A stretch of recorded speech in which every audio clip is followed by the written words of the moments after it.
మీరు నేను అని చెప్తున్నా ఒక క్వశ్చన్ ఏంటమ్మా? డౌట్ అన్న. మళ్ళీ మాట్లాడుకుందాం, ఏమనుకోమాక మళ్ళీ మాట్లాడుకుందాం. ఈ రోజుకి లెసన్ అయిపోవాలి కదా. Rajiv Gandhi span of time. ఏంటి బ్రో, మీ వాయిస్లు ఎందుకో నాకు వినిపించట్లే. ఇదివరకు బాగా వినిపించే, ఇప్పుడు వినిపించట్లేదు ఎందుకో.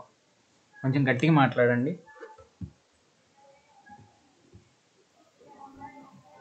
ఓకే, స్టార్ట్ చేస్తున్నా. ఏం చెప్పుకుందాం చెప్పండి. అందరు ఉన్నారా లేకపోతే రాజీవ్ ఓకే గాంధీ అన్న, వినిపిస్తున్నాను. ఆంధ్రప్రదేశ్ ఆంధ్రప్రదేశ్ గురించి చెప్పుకున్నాం. దాని తర్వాత రాజీవ్ గాంధీ రాజీవ్ గాంధీ తీసుకొచ్చిన ఎకనామిక్ సంస్కరణలు అండ్ కొన్ని విషయాలు రాజీవ్ గాంధీ ఇంప్లిమెంట్ చేసినాయి, వాటి గురించి తెలుసుకున్నాం.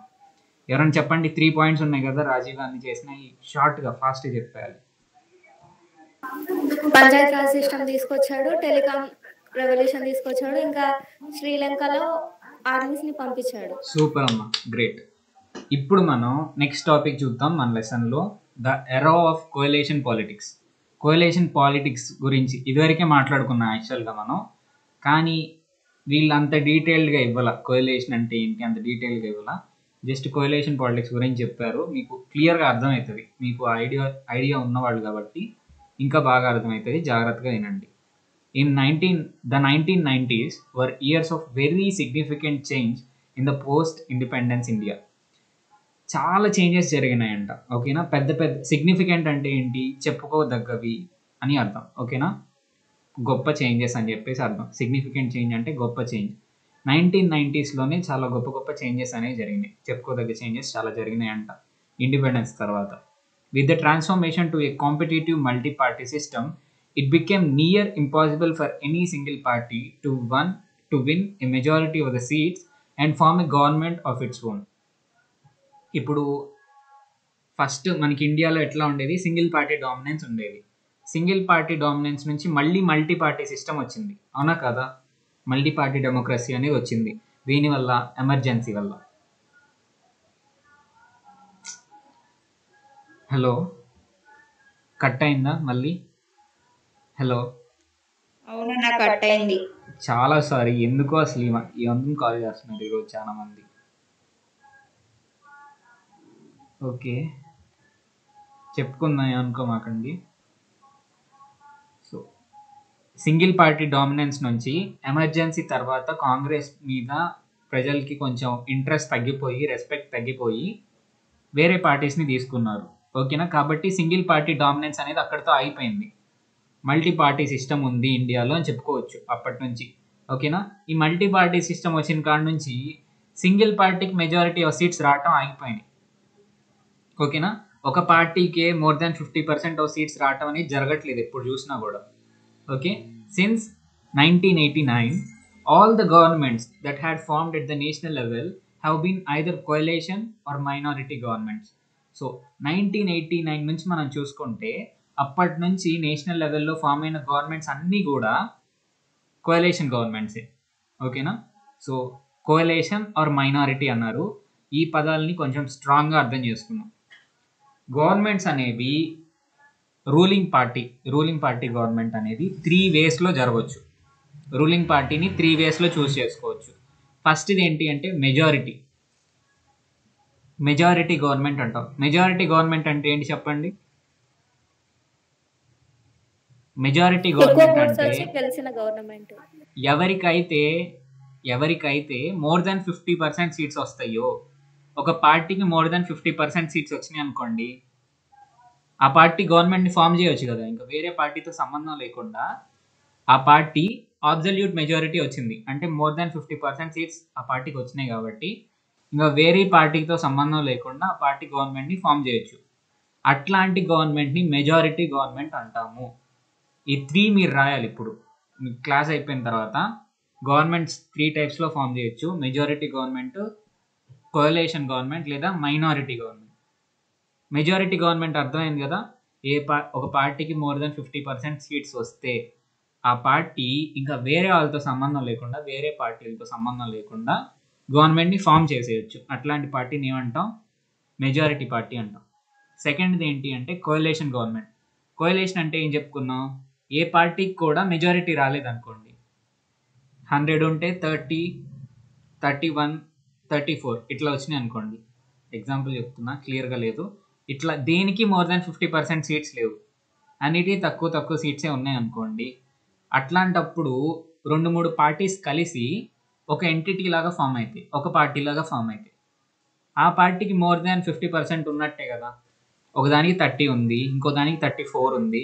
ఈ రెండు కలిస్తే ఎంత అవుతాయి? 65 అవుతాయి. ఓకేనా, 65 అయినాయి కాబట్టి మోర్ దాన్ 50 ఉన్నట్టే కదా.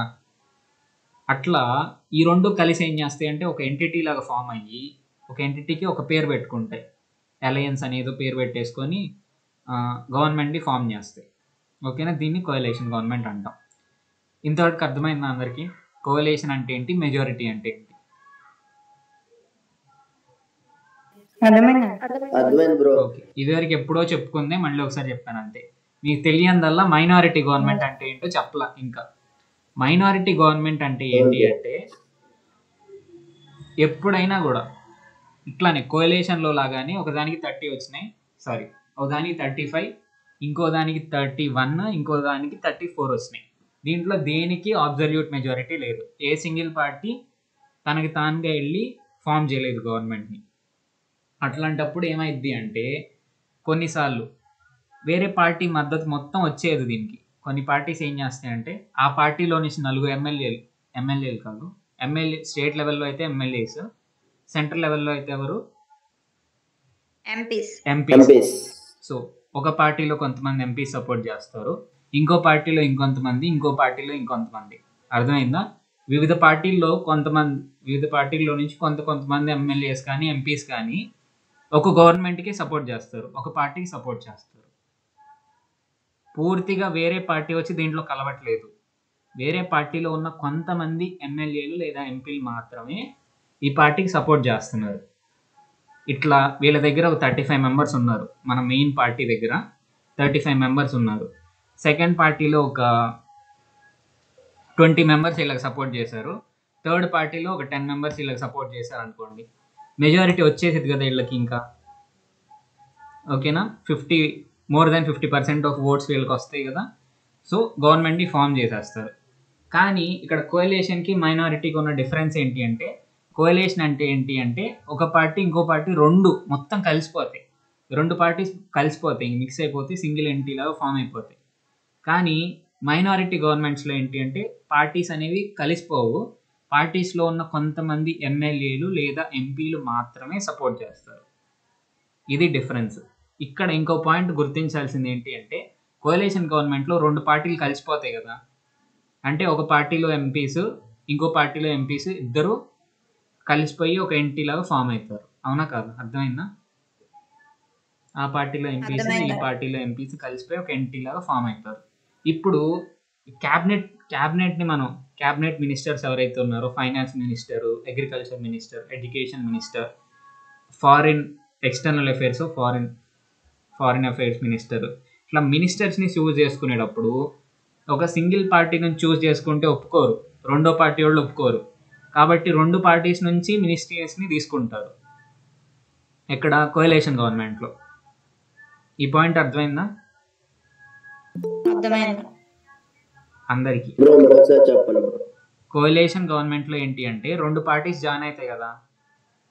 కోయలేషన్ గవర్నమెంట్లో 2 పార్టీస్ జాయిన్ అయినప్పుడు ఆ 2 పార్టీస్లో వాళ్ళకి కూడా మినిస్ట్రీస్ ఇవ్వాలి. మనం కేవలం ఒక పార్టీలో ఉన్న వాళ్ళకే మేము క్యాబినెట్ మినిస్టర్లో ప్లేస్ ఇస్తాము, ప్రైమ్ మినిస్టర్ కింద మినిస్టర్స్ ఉంటారు కదా. ఎగ్జాంపుల్ చెప్పండి. Education minister, agriculture, external affairs, finance, ఇంకా స్పోర్ట్స్ ఉంటారంట, నాకైతే తెలీదు. ఓకే, ఇట్లా డిఫరెంట్ మినిస్టర్స్ ఉంటారు. ఈ పదవులు కేవలం ఒక పార్టీలో ఉన్న ఎంపీలకి ఇస్తే ఒప్పుకోరు రెండో పార్టీ వాళ్ళు, ఎందుకంటే వీళ్ళిద్దరు కలిసి కదా గవర్నమెంట్ ఫామ్ చేసింది. కాబట్టి ఈ 2 పార్టీస్లో ఉన్న వాళ్ళకి ఇద్దరికి ఇవ్వాలి మినిస్ట్రీస్. కొన్ని వీళ్ళకి ఇస్తే, కొన్ని పార్టీ ఏలో ఉన్న వాళ్ళకి ఇస్తే, కొన్ని మినిస్ట్రీ పదవులేమో పార్టీ బిలో ఉన్న వాళ్ళకి తప్పకుండా ఇవ్వాలి, లేకపోతే ఒప్పుకోరు. ఎక్కడ? ఏ టైప్ ఆఫ్ గవర్నమెంట్లో? కోయలేషన్లో. కానీ మైనారిటీలో ఏంటి అంటే వేరే పార్టీ అఫీషియల్గా జాయిన్ అవ్వాల, కేవలం ఎంపీస్ కానీ ఎమ్మెల్యేస్ కానీ సపోర్ట్ చేశారు అంతే. కాబట్టి వాళ్ళకి ఏం మినిస్ట్రీస్ ఏమి ఇవ్వరు. సాధారణంగా అయితే వాళ్ళకి మినిస్ట్రీస్ ఏమి ఇవ్వరు. ఇట్లా ఉంటుంది. ఇట్లాంటి దాన్ని మైనారిటీ గవర్నమెంట్ అంటాం. అర్థమైందా అందరికీ? అర్థమైంది బ్రో. ఇది రెండింటికి ఉన్న డిఫరెన్స్. ఇట్లా 1989 నుంచి ఏంటి అంటే మన నేషన్లో జనరల్గా అన్ని కోalition గవర్నమెంట్స్ అన్నా ఉంటున్నాయి, లేదా మైనారిటీ గవర్నమెంట్స్ అన్నా ఉంటున్నాయి. ఏ గవర్నమెంట్స్ ఉండట్లేదు? మెజారిటీ గవర్నమెంట్స్ ఉండట్లేదు. ఏ పార్టీకి కూడా అబ్సల్యూట్ మెజారిటీ అంటే more than 50% of the seats, more than 50% of Lok Sabha seats, లేకపోతే అసెంబ్లీ సీట్స్. స్టేట్ లెవెల్లో అయితే అసెంబ్లీ సీట్స్, సెంట్రల్ లెవెల్లో అయితే ఏ seats? Lok Sabha seats, MP seats.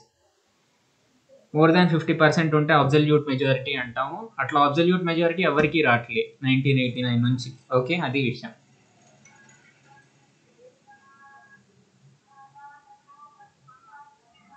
Hello అమ్మ, నాకు క్లాస్ జరుగుతుంది, అమ్మమ్మ వచ్చింది, నేను మళ్ళీ చేస్తాను.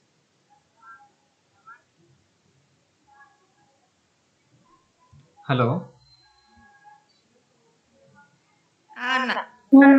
మళ్ళీ కట్ అయింది కదా, సారీ.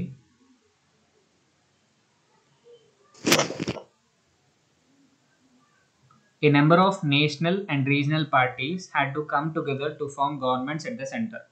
So ఇట్లా మెజారిటీ దేనికి రావట్లేదు కాబట్టి నేషనల్ పార్టీస్, రీజనల్ పార్టీస్ ఇవన్నీ కలిసి సెంట్రల్ లెవెల్లో సెంట్రల్ గవర్నమెంట్ని ఫామ్ చేయాల్సి వస్తుంది. ఎప్పటి నుంచి? 1989 నుంచి. This meant that the political ideologies and programmes of a number of parties had to be accommodated and a common agreement had to be arrived at. ఓకేనా? ఈ సెంటెన్స్కి మీనింగ్ ఏంటి అంటే, చాలా పార్టీస్ ఒక చోటుకి వస్తున్నాయి కదా, ఒక పథకాన్ని దేన్నన్నా ఇంప్లిమెంట్ చేయాలి అంటే ఆ పథకం ఎట్లా ఉండాలో తెలుసా? అందరికీ నచ్చాలి. అందరికీ నచ్చితేనే ఇంప్లిమెంట్ చేయగలుగుతారు. ఎందుకంటే ఒక్కొక్క పార్టీకి ఒక్కొక్క ఐడియాలజీ ఉంటుంది, అవునా కాదా? మనం మాట్లాడుకుందాం. కొన్ని పార్టీస్ ఎగ్జాంపుల్ చూసాం. ఒక్కొక్క పార్టీకి ఒక్కొక్క ఐడియాలజీ ఉంది. సో ఐడియాలజీస్ అన్నిటికీ సెట్ అయ్యేటట్టు ఉండాలి మనం తీసుకురాబోయే పథకం. ఒక్కళ్ళు అపోజ్ చేసినా కూడా దాన్ని మనం ఇంప్లిమెంట్ చేయలేము. ఒక్కొక్క పార్టీ ఒక్కొక్క గ్రూప్ ఆఫ్ పీపుల్ యొక్క ఇంట్రెస్ట్ని రిప్రజెంట్ చేస్తుంది. సో వాళ్ళందరినీ అకామిడేట్ చేయాలి అంటే డిఫరెంట్ ఐడియాలజీస్ని ఒకే దాంట్లో పెట్టగలగాలి. అట్లాంటి పథకాలనే తీసుకురావాల్సి వస్తుంది గవర్నమెంట్లో. ఓకేనా? Thus, no party could pursue its extreme agendas and had to tone down their approaches. So ఏ పార్టీకి కూడా కేవలం ఒక పార్టీ ఉందనుకోండి, ఆ పార్టీకి ఒక ఇంట్రెస్ట్ ఉంటుంది. అంటే ఫర్ ఎగ్జాంపుల్ ఒక పార్టీలో గ్రూప్లో ఎవరు ఉంటారంటే కేవలం ట్రేడ్ యూనియన్ పీపుల్ ఉంటారు. ఏ పార్టీ చెప్పండి? ట్రేడ్ యూనియన్స్ ఎక్కువగా ఉండే పార్టీ ఎవరు? ట్రేడ్ యూనియనిస్ట్ ఎక్కువగా ఉండే పార్టీ. మనం చెప్పుకుందాం సిపిఎం, సిపిఐఎం అని. CPM, okay, communist Party of India, Marxist. Okay, ఈ పార్టీలో ఎక్కువగా ట్రేడ్ యూనియనిస్ట్ ఉంటారు. వాళ్ళకి మాత్రమే బాగా బెనిఫిట్ అయ్యే ఒక పథకాన్ని తీసుకొచ్చారనుకోండి, మిగతా వాళ్ళు ఒప్పుకోరు కదా దాన్ని. యాక్చువల్గా మిగతా వాళ్ళు ఒప్పుకోరు. అట్లా ఎక్స్ట్రీమ్ ఎజెండా అంటే వాళ్ళ పార్టీలో ఉండే గ్రూప్ ఆఫ్ పీపుల్కి బాగా బెనిఫిట్ అయ్యే, వాళ్ళ పార్టీ ఐడియాలజీకి బాగా బెనిఫిట్ అయ్యే ఒక ఎజెండాని వాళ్ళు బయట పెట్టాలి అంటే జరిగే పని కాదు. ఎందుకంటే వేరే వాళ్ళు ఒప్పుకోరు. కాబట్టి అందరికీ తగ్గట్టు డెసిషన్స్ తీసుకొని అందరికీ తగ్గట్టు పథకాలని అమలు చేయాల్సి వస్తుంది. ఓకేనా? టోనింగ్ డౌన్ అంటే తగ్గించుకోవటం. వాళ్ళ ఎక్స్ట్రీమ్ ఎజెండా ఒకటి అనుకుంటే దాన్ని లెవెల్ని తగ్గించుకుంటూ ఉండాలి. While this enabled the central government to become more sensitive to multiple viewpoints in politics and policy matters, it also caused considerable instability. ఇట్లా డిఫరెంట్ గ్రూప్స్ ఆఫ్ పార్టీస్ ఉండటం వల్ల డిఫరెంట్ ఐడియాలజీస్ పీపుల్ అందరూ యాక్సెప్ట్ చేస్తేనే ఒకటి అమలు అవుతుంది అనే situation గవర్నమెంట్లో వస్తుంది. కోలేషన్లో అన్న మైనారిటీలో అన్న ఇట్లా వచ్చినప్పుడు ఏమైంది అంటే different view points and different dimensions తెలిసినాయి. ఒక పాలసీ మ్యాటర్కి కానీ దేనికైనా కూడా ఒక పాలసీ బయటికి తీసుకురావాలి అంటే ఇట్లా డిఫరెంట్ అభిప్రాయాలు ఉన్నోళ్ళు ఉన్నారు కాబట్టి డిఫరెంట్ వ్యూ పాయింట్స్ అనేవి తెలుస్తున్నాయి. కానీ ఇన్స్టెబిలిటీ అనేది వస్తుంది. ఎందుకన్నారు? ఇన్స్టెబిలిటీ ఎందుకు వస్తుంది అంటే ఒకళ్ళు నిజంగా పీపుల్కి బెనిఫిట్ అయ్యేది ఒకటి ఇంప్లిమెంట్ చేయాలంటే దాన్ని ఒకళ్ళిద్దరు అపోజ్ చేసినా కూడా గవర్నమెంట్ పడిపోయింది కాబట్టి వాళ్ళు ఇంప్లిమెంట్ చేయలేకపోతున్నారు ఒక పథకాన్ని. అర్థమవుతుందా మీకు? కోలేషన్ గవర్నమెంట్లో ఒక పార్టీ 30 సీట్స్, ఇంకో పార్టీకి 34 సీట్స్ అనుకున్నాం కదా. ఇట్లా ఉన్నప్పుడు ఈ రెండు కలిసి గవర్నమెంట్ని ఫామ్ చేసినాయి. ఒక పార్టీ ఏమో ఒక పథకాన్ని బాగా వాళ్ళ ఎజెండాలో మేనిఫెస్టో చెప్తారు కదా ఎలక్షన్స్లో విన్ అవ్వకముందు, ఆ మేనిఫెస్టోలో ఉన్న ఒక పథకాన్ని అమలు చేయాలనుకుంది. అది వీళ్ళకి నచ్చలేదు అనుకో, రెండో పార్టీ వాళ్ళకి, అది ఎంత మంచిదైనా కూడా వాళ్ళ సపోర్ట్ లేదనుకో, వాళ్ళు ఏమవుతారు, గవర్నమెంట్ నుంచి బయటకు వచ్చేస్తారు. బయటకు వచ్చేస్తే అసలు గవర్నమెంటే కొలాప్స్ అయిపోతుంది. అర్థమవుతుందా చెప్పేది? వాళ్ళు సపోర్ట్ ఇవ్వటం మానేస్తారు. వీళ్ళిద్దరూ సపోర్ట్ ఇచ్చుకుంటూ కోఆపరేట్ చేసుకుంటూ ఉన్నారు కాబట్టి గవర్నమెంట్ నిలబడుతుంది. వాళ్ళు ఎంపీస్ కానీ ఎమ్మెల్యేస్ కానీ మేము సపోర్ట్ ఇవ్వము అని చెప్పేసి ప్రెసిడెంట్కి పిటిషన్ వేశారనుకోండి, గవర్నమెంట్ పడిపోయింది. ఇట్లా పడిపోవటాన్ని ఇన్స్టెబిలిటీ అంటాం. అర్థమైందా? అర్థమైందా? సో ఇట్లా డిఫరెంట్ వ్యూ పాయింట్స్ తెలుస్తున్నాయి, డిఫరెంట్ విధాలుగా ఒక విషయాన్ని చూడటం అర్థమవుతుంది, కానీ ఆ విధంగా పీపుల్కి బెనిఫిట్ అవుతుంది. కానీ గవర్నెన్స్లో మాత్రం ఇన్స్టెబిలిటీ వస్తుంది. ఈ విధంగా ఒకటి ఇంప్లిమెంట్ చేయాలంటే ఎవరో ఒకళ్ళు ఏదో అపోజిషన్ చేస్తూ ఉంటారు. అందరూ ఓకే అనేది ఏదన్నా ఇంప్లిమెంట్ చేయాలి, చేస్తే మహా అయితే ఎన్ని చేయగలుగుతాం అట్లా అందరికీ నచ్చాలి అనేది ఉంటాయి. అందరికీ నచ్చటం ఈజీనా కష్టమా చెప్పండి? కష్టం బ్రో. చాలా కష్టం యాక్చువల్గా. అందుకని లైఫ్లో అందరికీ నచ్చేటట్టు ఉండాలి అనుకోమాకండి, మీకు నచ్చినట్టు మీరు ఉండండి అంటారు కదా. సో అందరికీ నచ్చడం అసలు ఇంపాసిబుల్ థింగ్ కూడా. సో కాబట్టి అంత మంచి పాలసీస్ బయటికి రావు. సో అందుకని ఇన్స్టెబిలిటీ వస్తుంది గవర్నెన్స్లో. కొన్ని పాజిటివ్స్ ఉన్నాయి. పాజిటివ్ ఏంటి, ఒక పథకానికి ఒక వ్యూ పాయింట్, ఒక మనిషి అనుకోండి ఒక వేలోనే ఆలోచిస్తూ ఉంటాడు. నలుగురు వచ్చారనుకోండి 4 వేస్లో ఆలోచించి దాని మంచి చెడ్డలు అన్నీ చెప్తారు. ఆ విధంగా బెనిఫిటే. బట్ గట్టిగా ఇంప్లిమెంట్ చేయలేకపోతున్నారు మంచికి. అండ్ ఏదన్నా ఇంప్లిమెంట్ చేయాలనుకున్నా కూడా గవర్నమెంట్ పడిపోయిద్దేమో అని భయం వస్తుంది, ఇన్స్టెబిలిటీ అనేది వస్తుంది. Even small parties try to gain undue advantage as the withdrawal of their support could cause the fall of the government. So చిన్న పార్టీస్ 2-3 ఎంపీస్ ఉన్నా కూడా ఒక పార్టీలో, వాళ్ళు ఏం చేశారు, ఆ పార్టీ మొత్తం వాళ్ళు ఏం చేస్తారంటే వాళ్ళ 2-3 ఎంపీలు సపోర్ట్ వెనక్కి తీసుకున్నా కూడా గవర్నమెంట్ పడిపోయింది. దాన్ని విపరీతంగా వాడేసుకుంటూ ఉంటారు. చెప్పేది అర్థమవుతుంది కదా? వాళ్ళ ఇష్టానుసారం ఇంకా ఆడిస్తూ ఉంటారు గవర్నమెంట్ని.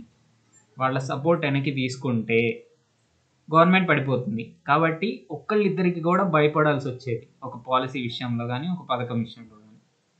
Some times this also caused policy paralysis. ఈ సిచ్యువేషన్ని మనం పాలసీ పెరాలిసిస్ అంటాం. పాలసీ పెరాలిసిస్ అంటే ఏంటో చూద్దాం. As the coalition could not implement any policy which called for serious change for the fear of withdrawal of support by one or the other partners. Policy paralysis అంటే ఏంటి అంటే serious గట్టి పాలసీలు, గట్టి పథకాలు ఏవి ఇంప్లిమెంట్ చేయలేకపోతున్నారు. ఎందుకు? ఈ పార్టీస్ ఉంటాయి కదా, అంటే వాళ్ళతో కలిసిపోయి కోalition ఫామ్ చేసి మైనారిటీలో సపోర్ట్ ఇచ్చిన పార్టీస్ ఏవైతే ఉంటాయో వాళ్ళు సపోర్ట్ని వెనక్కి తీసేసుకుంటారేమో అని భయంతో గట్టి పథకాలని అమలు చేయలేకపోతున్నారు. అదేనా? దీన్నే పాలసీ పెరాలిసిస్ అంటారు. ఇంతవరకు అర్థమైందా? అండ్యూ అంటే ఏంటన్నా? అండ్యూ అంటే ఇక్కడ సెన్స్ ఏం వస్తుంది అంటే మీనింగ్లెస్ అనే దానికంటే అండ్యూ అడ్వాంటేజ్ అంటే ఒక నెగిటివ్ సెన్స్ వస్తుంది. ఓకేనా? అడ్వాంటేజ్ తీసేసుకుంటారు వాళ్ళకున్న తక్కువ పవర్కి కూడా. మీనింగ్లెస్ అనే దానికంటే ఏం చెప్పొచ్చు,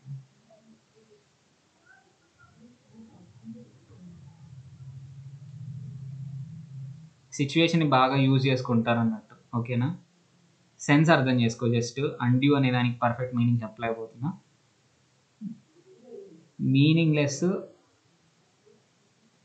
మీనింగ్లెస్ అనే పదం కరెక్ట్ కాదు యాక్చువల్గా. బాగా అడ్వాంటేజ్ తీసుకునేవాళ్ళు. ఓకేనా? ఈ సిచ్యువేషన్లో బాగా అడ్వాంటేజ్ తీసుకునేవాళ్ళు స్మాల్ పార్టీస్ వాళ్ళు కూడా. విషయం అర్థమైంది కదా? ఓవరాల్ మీనింగ్ అర్థమైందా? అర్థమైంది. అండ్యూ అనే దానికి కొంచెం ఆలోచించి చెప్తాను తర్వాత. ఇక్కడ దాకా వస్తుంది కానీ బయటికి రావట్లా, పదం ఏంటో తెలియట్లా. ఓకే, ఇక్కడ వరకు అర్థమైంది కదా అందరికీ, పాలసీ పెరాలిసిస్ వరకు. While the early coalition governments were highly unstable and did not last last their full terms, the later coalitions have put in place multiple mechanisms like common minimum programs and coordination committees to bring about greater understanding between the partners. మీకు first కోalition government ఏంటి చెప్పండి, మనం మాట్లాడుకుందాం మనం already.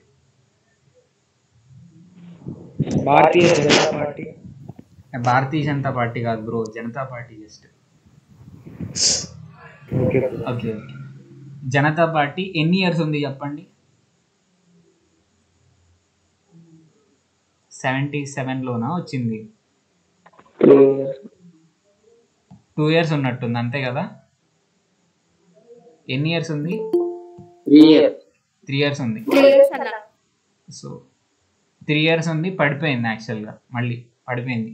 అట్లా ఎర్లీగా వచ్చిన ఫస్ట్లో వచ్చిన కోalition గవర్నమెంట్స్ అన్నీ అన్స్టేబుల్గా ఉన్నాయి అంట, బాగా అన్స్టేబుల్గా ఉన్నాయి. ఈ కారణాల వల్ల అన్స్టేబుల్గా ఉండి ఫుల్ టర్మ్ ఎంత గవర్నమెంట్కి? 5 years. ఆ 5 years ఉండలేకపోయినాయి అంట. ఓకేనా? బట్ ఈ ప్రాబ్లమ్స్ అన్నీ ఎదురవుతుంటే సొల్యూషన్స్ కూడా కనుక్కుంటారు కదా హ్యూమన్ బీయింగ్స్. సో కోalition గవర్నమెంట్సే ఫామ్ చేయాల్సి వస్తుంది, ఎట్లనో మెజారిటీ దేనికి రాట్లా. కోalition అనేది తప్పనిసరి. సో వాళ్ళు ఏం చేశారు అంటే కొన్ని సొల్యూషన్స్ తీసుకొచ్చారు ఇట్లాంటి ప్రాబ్లమ్స్కి. ఫస్ట్ సొల్యూషన్ ఏంటి అంటే common minimum programme. Common minimum programmes అంటే జాగ్రత్తగా వినండి. ఒక పార్టీ మేనిఫెస్టో అంటే తెలుసా మీకు? చెప్పండి అమ్మా. అంటే ఎన్నికల ముందు ప్రామిస్ చేస్తారు కదా బ్రో, ఇది ప్రామిసెస్ చేస్తారు ఎలక్షన్స్ ముందు, వాటినే మేనిఫెస్టోస్ అంటారు. మేనిఫెస్టోలో ఏంటి అంటే కామన్ మినిమం ప్రోగ్రామ్స్ అనేవి పెడతారు. కామన్ మినిమం ప్రోగ్రామ్స్ అంటే ఈ కోalition ఫామ్ చేయకముందే వాళ్ళు ఒప్పుకోవాలి. ఇప్పుడు పార్టీ 1, పార్టీ 2 2 పార్టీస్ ఉన్నాయి. పార్టీ 1 వాళ్ళు పార్టీ 2కి ఒక మేనిఫెస్టో ఇస్తారు, ఈ కామన్ మినిమం ప్రోగ్రామ్స్ లిస్ట్ ఇస్తారు. ఇదేంటిది? ఫర్ ఎగ్జాంపుల్ ఏదైనా చెప్పండి.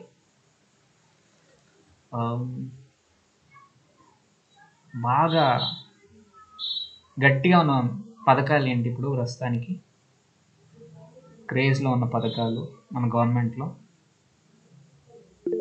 మోడీ. ఓకే, నాడు నేడు నాకు చాలా ఇష్టము. సో నాడు నేడు తీసుకుందాం.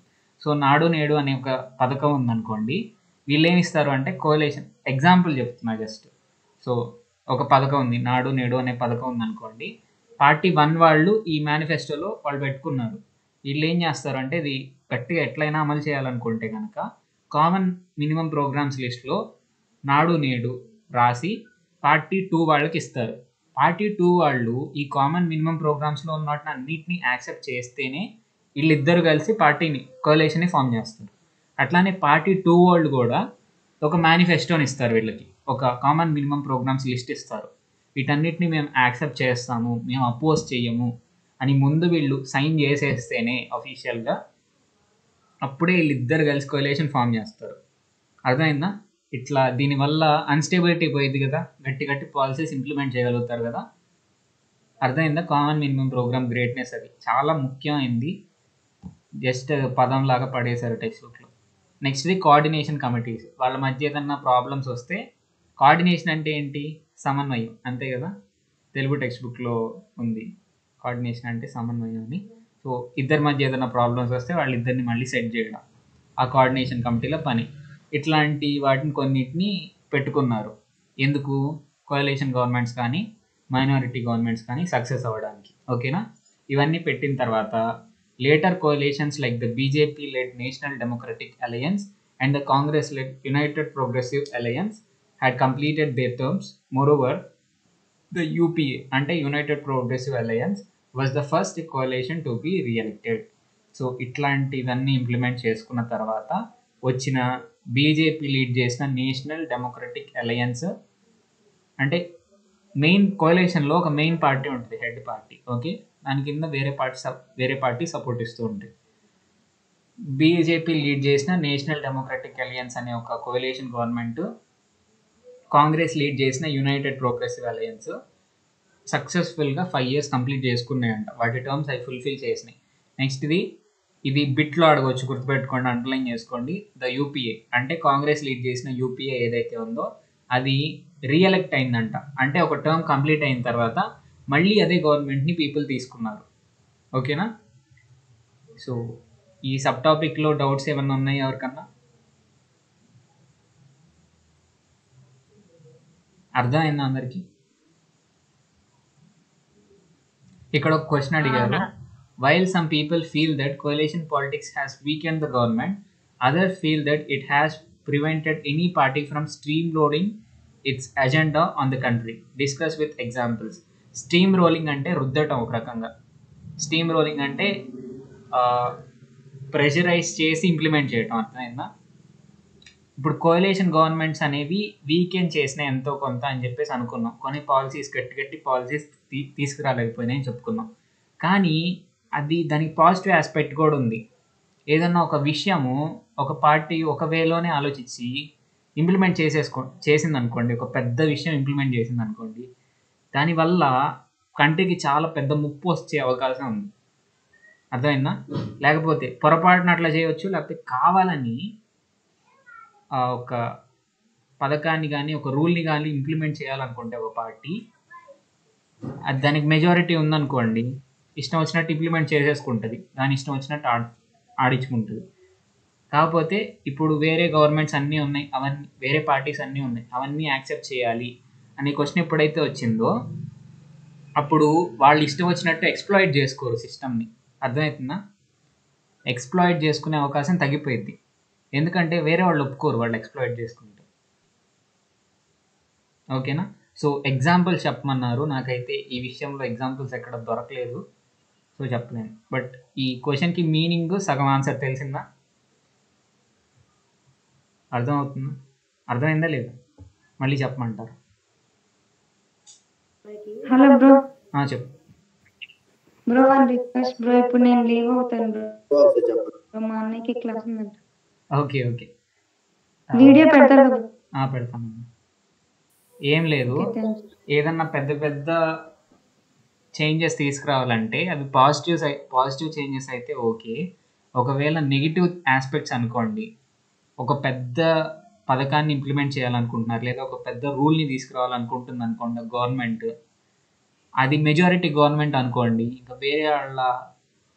వేరే వాళ్ళు ఎవ్వరూ ఇంటర్ఫియర్ అవ్వరు, అది ఇంప్లిమెంట్ చేసేసిద్ది దానివల్ల కంట్రీకి ఏమైనా ప్రాబ్లమ్స్ వస్తే ఇంకా వచ్చే అవకాశాలు కూడా ఉన్నాయి. కాకపోతే ఎప్పుడైతే కోalition గవర్నమెంట్ ఉందో, ఇట్లాంటి స్ట్రాంగ్ థింగ్స్ ఏదన్నా ఇంప్లిమెంట్ చేయాలి అంటే ఒక పార్టీ అంటే సిస్టమ్ని ఎక్స్ప్లాయిట్ చేసుకోవాలనుకునేవాళ్ళు, సిస్టమ్ని వాడుకోవాలి అనుకునే వాళ్ళు ఏం చేస్తారు, ఒకదాన్ని ఇంప్లిమెంట్ చేస్తారు, దానివల్ల వాళ్ళు బెనిఫిట్ అవుతారు కానీ పీపుల్ బెనిఫిట్ అవ్వరు. ఓకేనా? అట్లాంటి ఇంప్లిమెంట్ చేయాలనుకున్నప్పుడు మెజారిటీ గవర్నమెంట్ ఉందనుకోండి, ఆ పార్టీకి వేరే వాళ్ళు సపోర్ట్ చేసే అవసరం లేకుండా, వాళ్ళు క్వశ్చన్ చేసే అవసరం లేకుండా వీళ్ళు ఇంప్లిమెంట్ చేసేస్తారు, కంట్రీకి ప్రాబ్లం వస్తుంది. అట్లా కాకుండా ఇట్లా చాలా గవర్నమెంట్స్ కలిసి ఉన్నాయనుకోండి, ఏ సింగిల్ పార్టీ కూడా ఎక్స్ప్లాయిట్ చేయలేదు పీపుల్ని, సిస్టమ్ని కానీ పీపుల్ని కానీ ఎక్స్ప్లాయిట్ చేసుకోలేదు తన సొంత బెనిఫిట్ కోసం. ఎందుకంటే ఆ నెగిటివ్స్ని వేరే పార్టీస్ ఒప్పుకోరు, అట్లా చేయటాన్ని వేరే పార్టీస్ ఒప్పుకోరు. ఓకేనా? అంటే ఏ పథకాన్ని కూడా ఫోర్స్ఫుల్గా కంట్రీ మీద రుద్దలేదు గవర్నమెంట్ అనేది, అందరూ యాక్సెప్ట్ చేస్తేనే ఇంప్లిమెంటేషన్ అవుతుంది. కాబట్టి నెగిటివ్ థింగ్స్ కూడా ఆగిపోతాయి. స్ట్రాంగ్ పాజిటివ్ పథకాలు అంటే మంచి పథకాలు కూడా పోతాయి, అలాగే బాగా చెడ్డ పథకాలు కూడా పోతాయి. ఇది నెగిటివ్, ఇది పాజిటివ్, రెండు పక్కనే ఉన్నాయి. చూడండి, ఈ విషయం అర్థమైందా? అర్థమైంది. నెక్స్ట్ ఇది ఏంటి అంటే the left front government in West Bengal. The left wing political parties like the Communist Party of India, Forward Bloc, Revolutionary Socialist Party, Communist Party of India, Marxist, won the elections in the state of West Bengal in 1977 and formed the left front government led by Jyoti Basu of CPM. ఇక్కడ విషయం ఏంటి అంటే ఈ parties అన్నిటిని left wing political parties అంటారు. ఇక్కడ list ఉంది కదా, ఈ పార్టీస్ అన్ని వెస్ట్ బెంగాల్లో 1977లో ఒక కోalition గవర్నమెంట్ని ఫామ్ చేసినాయి. ఆ కోalition గవర్నమెంట్కి లీడర్ ఎవరు అంటే, లీడింగ్ పార్టీ ఏది అంటే communist Party of India, Marxist. CPM అంటే ఏంటి? సి అంటే communist Party, of India Marxist. ఓకేనా, ఎం అంటేనే మార్క్సిస్ట్, ఎం లేకపోతే ఉట్టి communist Party of India. Okay, so CPM అనేది లీడింగ్ పార్టీ లాగా ఉంది. అండ్ సిపిఎం యొక్క లీడర్ ఎవరైతే ఉన్నారో జ్యోతి బసు అనే ఆయన సీఎం అయ్యాడు. ఏ స్టేట్కి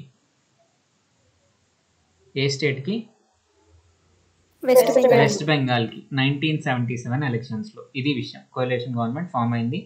లీడర్ ఎవరు అంటే జ్యోతి బసు సీఎం అయ్యాడు. యాక్చువల్గా ఇక్కడ చెప్పాలనుకున్నా, జ్యోతి బసు అంటే లేడీ కాదు, ఒక ఆయన. ఓకేనా, చాలా గ్రేట్ పర్సన్. ఎందుకు అంటే గ్రేటో కాదో తెలీదు, బట్ ఎలా అంటే ఈ 1977 నుంచి 2000 వరకు ఆయనే సీఎంగా ఉన్నాడు వెస్ట్ బెంగాల్కి. ఒకసారి గూగుల్లో చూడండి, 1977 నుంచి 2000 వరకు ఆయనే సీఎంగా ఉన్నాడు. అది మామూలు విషయం కాదు అసలు. ఓకే, అందుకని గ్రేట్ అన్నాను. One of its most important programmes was to carry out the unfinished task of land reforms in the state. ఈ పార్టీ వెంటనే ఇట్లా పవర్లోకి రాగానే కోalition గవర్నమెంట్ పేరేంటిది? ఈ పార్టీస్ అన్నీ కోలేట్ అయిపోయి ఒక గవర్నమెంట్ ఫామ్ చేసినాయి. దానికి ఏం పేరు పెట్టారు? లెఫ్ట్ ఫ్రంట్ అని పెట్టారు. ఓకేనా, left front government. Left front అనేది పేరు. ఓకే, ఆ కోalition పేరు ఏంటి అంటే లెఫ్ట్ ఫ్రంట్. వీళ్ళు పవర్లోకి రాగానే ఇంప్లిమెంట్ చేసిన ఫస్ట్ థింగ్ ఏంటి అంటే ల్యాండ్ రిఫార్మ్స్. ఇదివరకు కూడా ల్యాండ్ రిఫార్మ్స్ జరిగినాయి, కానీ అవి సక్సెస్ఫుల్గా హోల్ హార్టెడ్గా ఇంప్లిమెంట్ అవ్వలేదు అని చదువుకున్నాం. పూర్తిగా ఇంప్లిమెంట్ అవ్వలేదు అని చదువుకున్నాం.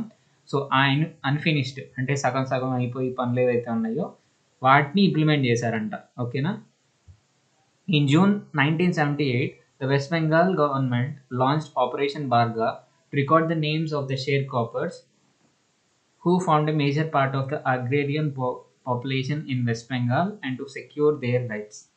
1978 జూన్లో వెస్ట్ బెంగాల్ గవర్నమెంట్ ఆపరేషన్ బార్గా అనే ఆపరేషన్ని స్టార్ట్ చేసింది. ఓకేనా, ఆపరేషన్ బార్గా అనే ఆపరేషన్ని స్టార్ట్ చేసింది. ఫస్ట్ ఈ ఆపరేషన్ బార్గాలో బార్గా అనే పదం ఎక్కడి నుంచి వచ్చింది అంటే బార్గాదార్ నుంచి వచ్చింది. బార్గాదార్ అంటే ఎవరు అంటే, మనం కౌలు అంటే తెలుసు కదా, పొలం కౌలుకి ఇస్తారు అనే విషయం తెలుసు కదా అందరికీ.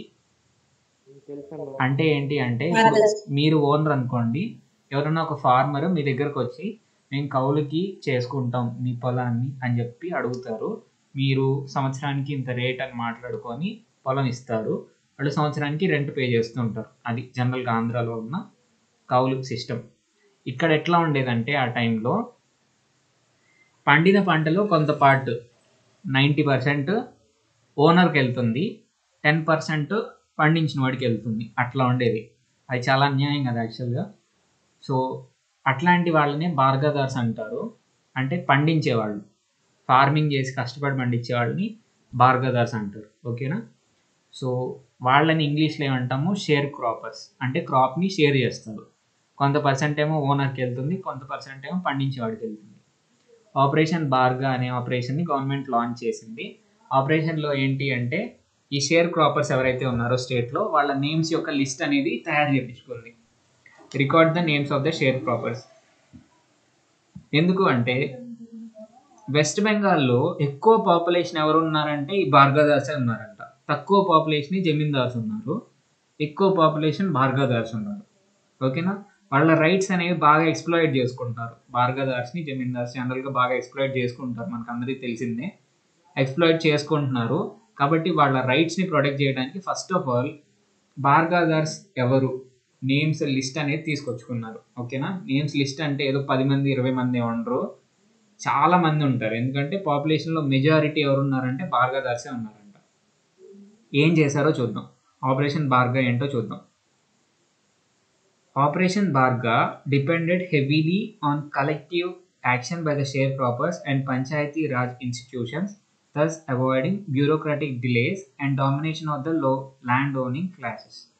ఇదివరకు ఆల్రెడీ ల్యాండ్ రిఫార్మ్స్ జరిగినాయి ఇండియాలో అని మనం ఆల్రెడీ చదువుకున్నాం, కానీ హోల్ హార్టెడ్గా జరగలేదు. ఎందుకు అంటే ఆ ప్రాసెస్ వేరుండేది. యాక్చువల్గా ఆఫీషియల్స్ రావాలి, చూసుకోవాలి, ఎవరెవరు ఏం చేస్తున్నారని చూసుకోవాలి, దాన్ని బట్టి ఇంప్లిమెంట్ చేయాలి, ఇట్లా ఉండేది.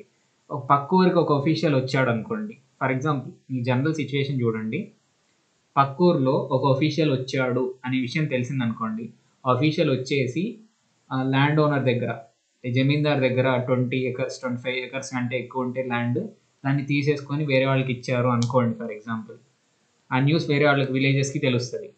వెంటనే మిగతా ఊళ్ళలో ఉన్న జమీందారులు ఏం చేస్తారు, వాళ్ళ కింద పొలానికి కౌలుకి తీసుకున్న వాళ్ళు ఉంటారు కదా, వాళ్ళని ఆ రోజు నుంచి ఈ రోజు నుంచి ఇంకా నువ్వు కౌల్లో లేనట్టు అని చెప్పేసి తరిమేస్తారా లేదు? అర్థమవుతుందా చెప్పేది? చేస్తారా? ఏంటమ్మా?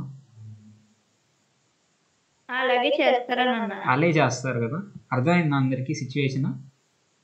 ఒక ఊర్లో అట్లా జరిగింది అనుకోండి, ఒక జమీందార్ దగ్గర ల్యాండ్ తీసుకొని ఇంకోళ్ళకి ఇచ్చేశారు, ఆ టెనెంట్కి అంటే దున్నేవాడికి ఇచ్చేశారు. ఇప్పుడు ఈ ఇన్ఫర్మేషన్ వేరే ఊర్లోకి చేరేటప్పటికి ఆ జమీందార్ ఏం చేస్తాడు, అతని కింద ఎవరు పని చేయనట్టు క్రియేట్ చేసుకుంటాడు సిచ్యువేషన్ని. అప్పటి వరకు పని చేస్తూ ఉన్నా కూడా వాళ్ళని తీసేస్తాడు, పీకేస్తాడు ఆఫీషియల్గా. పీకేస్తే ఆ అఫీషియల్ ఎవరైతే ఉన్నారో ఆ గవర్నమెంట్ అఫీషియల్ ఈ ఊరికి వచ్చేటప్పటికి ఈ ఊర్లో అసలు ఎవరు లేరే ఇట్లా కౌలుదారీ సిస్టమ్ చేసేవాళ్ళు అన్నట్టు ఉంటుంది. అట్లా ఫెయిల్ అయింది ఇదివరకు. ఇప్పుడు దాన్ని సాల్వ్ చేయడానికి ఏం చేశారు అంటే, పంచాయతీరాజ్ ఇన్స్టిట్యూషన్స్ ఎప్పుడైతే వచ్చినాయో లోకల్ లెవెల్లో ఎట్ ఏ టైం అన్ని ఊర్లో ఎట్ ఏ టైం ఇంప్లిమెంట్ చేయడమే. టైం కూడా ఎక్కువ పట్టదు. చూడండి ఎంత అమేజింగ్ యాక్ట్ అంటే ఇది. నిజం చెప్తున్నా, మొత్తం చెప్పిన తర్వాత చెప్పాలి. అసలు ఇది ఇంప్లిమెంట్ చేయటము హ్యాట్స్ ఆఫ్, అసలు గట్స్ ఉండాలి యాక్చువల్గా. మీరు ఆలోచించండి, మొత్తం చెప్పిన తర్వాత తెలుస్తుంది మీకు. ఇంత పెద్ద పెద్ద యాక్టివిటీస్ చేయడానికి ఒక గట్స్ ఉండాలి గవర్నమెంట్కి. ఓకే, సో చూద్దాం ఏం చేశారు అనేది. వీళ్ళు ఏం చేశారు, పంచాయత్ రాజ్ ఇన్స్టిట్యూషన్స్ ఇంకా పెద్ద పెద్ద అఫీషియల్స్ ఏమి రానవసరంలా, ప్రతి ఊర్లో పంచాయతీ రాజ్ ఉంటారు కదా, పంచాయతీ ఉంటుంది కదా, పంచాయతీ ఆఫీసు, సర్పంచ్ ఉంటారు కదా, వాళ్ళు ఇంకా లిస్ట్ అవుట్ చేస్తారు. ఇతను జమీందారు, ఇతని దగ్గర ఇంతమంది కౌలుకి చేస్తూ ఉన్నారు అన్నట్లు లిస్ట్ అవుట్ చేస్తారు, గవర్నమెంట్కి పంపిస్తారు. అట్లా ఇంకా అది తిరుగుండదు దానికి. ఎందుకంటే సర్పంచ్ ఎవరైతే ఉన్నారో వాళ్ళకి ఊర్లో సిచ్యువేషన్ ఆల్రెడీ తెలిసే ఉంటుంది, అవునా కదా? ఊర్లో ఉన్న సిచ్యువేషన్ ఆల్రెడీ తెలిసే ఉంటుంది, వీళ్ళ దగ్గర వీళ్ళు పని చేస్తున్నారు అని. వాళ్ళు తీసేయటం ఇట్లాంటివి జరిగే అవకాశం చాలా తక్కువ ఉంటుంది.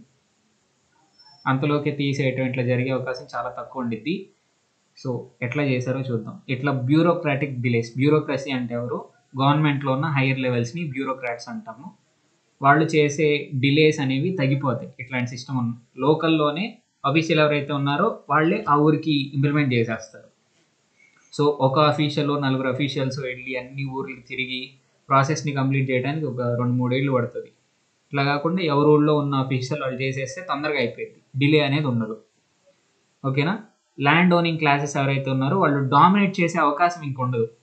యాక్చువల్గా అఫీషియల్స్ని పంపించామనుకోండి, మనం ఊరూరా తిరిగి అఫీషియల్స్ని పంపిస్తే వాళ్ళు ఏం చేస్తారు, వాళ్ళు వచ్చే లోపల ల్యాండ్ ఓనింగ్ పీపుల్ ఎవరైతే ఉన్నారో, ఓనర్స్ ఎవరైతే ఉన్నారో వాళ్ళు ఏదో విధంగా సెట్ చేసేసుకుంటారు సిచ్యువేషన్ని, డామినేట్ చేసేస్తారు. ఎట్లయినా అవకాశం లేకుండా పోయింది. పంచాయతీరాజ్ ఇన్స్టిట్యూషనే ఈ ఏమంటారు దీన్ని, ల్యాండ్ రిఫార్మ్ చేస్తే, పేర్లు కలెక్ట్ చేసుకొని ఇన్ఫర్మేషన్ రాసుకుంటే.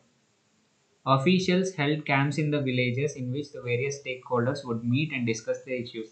ఈ విలేజ్ యొక్క సర్పంచ్ ఇంకా కొంతమంది అతనికి హెల్ప్ చేయడానికి కొంతమంది అఫీషియల్స్ వస్తారు. ఓకేనా? వచ్చి ఏం చేస్తారు అంటే, సర్పంచ్ కూర్చుంటాడు. అసలు సర్పంచ్ అంటే ఎంత బెనిఫిట్ అంటే, ఒక ఊరి సర్పంచ్కి, ఆ ఊరిలో ఉండే మనిషి కదా సర్పంచ్ అంటే, ప్రతి ఒక్కళ్ళ విషయం తెలిసే ఉంటుంది, అవునా కాదు చెప్పండి? మీ ఊరు సర్పంచ్కి మీరేంటి, మీ పక్కింటి వాళ్ళు ఏంటి, అన్నీ తెలిసే ఉంటాయి క్లియర్గా. ఎప్పుడైతే కొంతమంది అఫీషియల్స్, సర్పంచ్, విలేజ్లో ఉన్న పీపుల్ అందరూ వచ్చి ఒక చోట కూర్చుంటారు. ఇప్పుడు ఈ ఆపరేషన్ చేసేటప్పుడు అందరూ ఒక చోట కూర్చుంటారు. వచ్చి ఆ పంచాయతీ దగ్గర కూర్చొని ఒకడు వచ్చి చెప్తాడు, ఈ జమీందార్ దగ్గర ఎవరెవరు పని చేస్తున్నారో నుంచోండి అని చెప్పేసి అడుగుతాడు సర్పంచ్. ఓకేనా? ఒక జమీందార్ పేరు చెప్పి, ఈ జమీందార్ దగ్గర ఎవరెవరు పని చేస్తున్నారు, ఎవరెవరు కలువు తీసుకున్నారో చెప్పండి అని చెప్పి అడుగుతాడు. అడిగితే ఏమైంది, ఇంతమంది చేయెత్తుతారు, ఇంతమంది క్లెయిమ్ చేస్తారు. క్లెయిమెంట్ అంటే నేను ఆయన కింద పని చేస్తున్నాను అని క్లెయిమ్ చేసేవాళ్ళు, చెప్పేవాళ్ళు. అట్లా క్లెయిమ్ చేస్తారు. క్లెయిమ్ చేస్తే కొన్నిసార్లు ఏమవుతుంది, లేదు వీళ్ళు నా దగ్గర పని చేయట్లేదు అని జమీందార్ అన్నాడు అనుకోండి, ఊర్లో ఉన్న వాళ్ళందరూ అక్కడే ఉన్నారుగా, రోజు చూస్తున్నారుగా సిచ్యువేషన్ని, సర్పంచ్ కూడా ఉన్నాడుగా, అందరికీ తెలుసు కదా సిచ్యువేషన్. సో అప్పుడు ఇంకా ఓనరు అనటానికి ఉండదు, తప్పించుకోవడానికి ఉండదు, అట్లా ఉంటుంది సిచ్యువేషన్. అర్థమైందా ఇంతవాటికి? అర్థమైందా? ఏమో నేనైతే ఫ్లోలో చెప్పేస్తున్నా, మీకు ఎక్కుతుందో లేదో తెలియట్లా. అర్థమవుతుందా? ఒక హ్యాండ్ రైస్ చేయండి, అర్థమవుతుందా లేదా? Hand raise just. Pranay, Rishi, Bhanu, Gayatri, Vinay. Bro చెప్పు బ్రో. బ్రో నాది సెల్లో ఛార్జింగ్ తక్కువ ఉంది, నేను ఇప్పుడు క్లాస్ వినలేను. ఓకే ఎగ్జిట్ అయిపోండి, ఇబ్బంది ఏం లేదు, అడగాల్సిన అవసరం లేదు, ఎగ్జిట్ అయిపోండి. ఓకే, ఇది విషయం, ఇట్లా జరిగేది. ఇంకా ఏం చేసేవాళ్ళు ఈ ప్రాసెస్లో, వెంటనే ఒక రోజు కూర్చోగానే వాళ్ళకి లిస్ట్ అనేది వస్తుంది. వీళ్ళు జమీందార్స్ ఉన్నారు ఈ ఊర్లో, వీళ్ళ కింద పనిచేసేవాళ్ళు, కౌలుకు తీసుకున్న వాళ్ళ లిస్ట్ ఇది, బార్గాదార్స్ ఇంతమంది ఉన్నారు అనే పేర్లు వచ్చేస్తాయి వెంటనే. ఓకేనా? ఇప్పుడు ఏం చేస్తారు అంటే ఆబ్జెక్షన్స్ని కూడా రికార్డ్ చేస్తారు. అంటే ఇప్పుడు ఒక ల్యాండ్ ఓనర్ ఏం చేస్తాడు, ఆబ్జెక్ట్ చేస్తాడు. ఆబ్వియస్లీ తప్పించుకోవడానికి ట్రై చేస్తారు కదా, అతను నా కింద చేయట్లేదు, కౌలు చేయట్లేదు అని చెప్పి చెప్తాడు. కానీ ఊర్లో వాళ్ళందరికీ తెలుసు కాబట్టి అతనికి చెప్పాల్సిన అవసరం ఉండదు. వాళ్ళు తిరగబట్టము, వాళ్ళు ఆయన ఏదో ఒకటి అంటాము, మళ్ళీ సెట్ చేస్తారు. ఫైనల్గా ఒక లిస్ట్ అయితే, పర్ఫెక్ట్ లిస్ట్ మనకు వస్తుంది, ఎవరెవరు జమీందార్స్, ఎవరెవరు బార్గాదార్స్ అనేది వస్తుంది. Then the names of Bargadars would be recorded on the spot and all the legal documents would be issued and distributed immediately. So Bargadars names అంతా లిస్ట్ అవుట్ చేసుకొని legal documents వాళ్ళకి ఇస్తారంట, వెంటనే ఇమీడియట్గా డిస్ట్రిబ్యూట్ చేస్తారు. ఆ లీగల్ డాక్యుమెంట్ ఏంటి అంటే మీకు ఇక్కడ క్లియర్గా ఇలా, బట్ అక్కడ విషయం ఏంటి అంటే జమీందార్ దగ్గర భూమిని తీసుకొని పనిచేయరు డైరెక్ట్గా గవర్నమెంట్ వాళ్ళు, కాకపోతే కొన్ని రైట్స్ ఇస్తారు బార్గాదార్కి.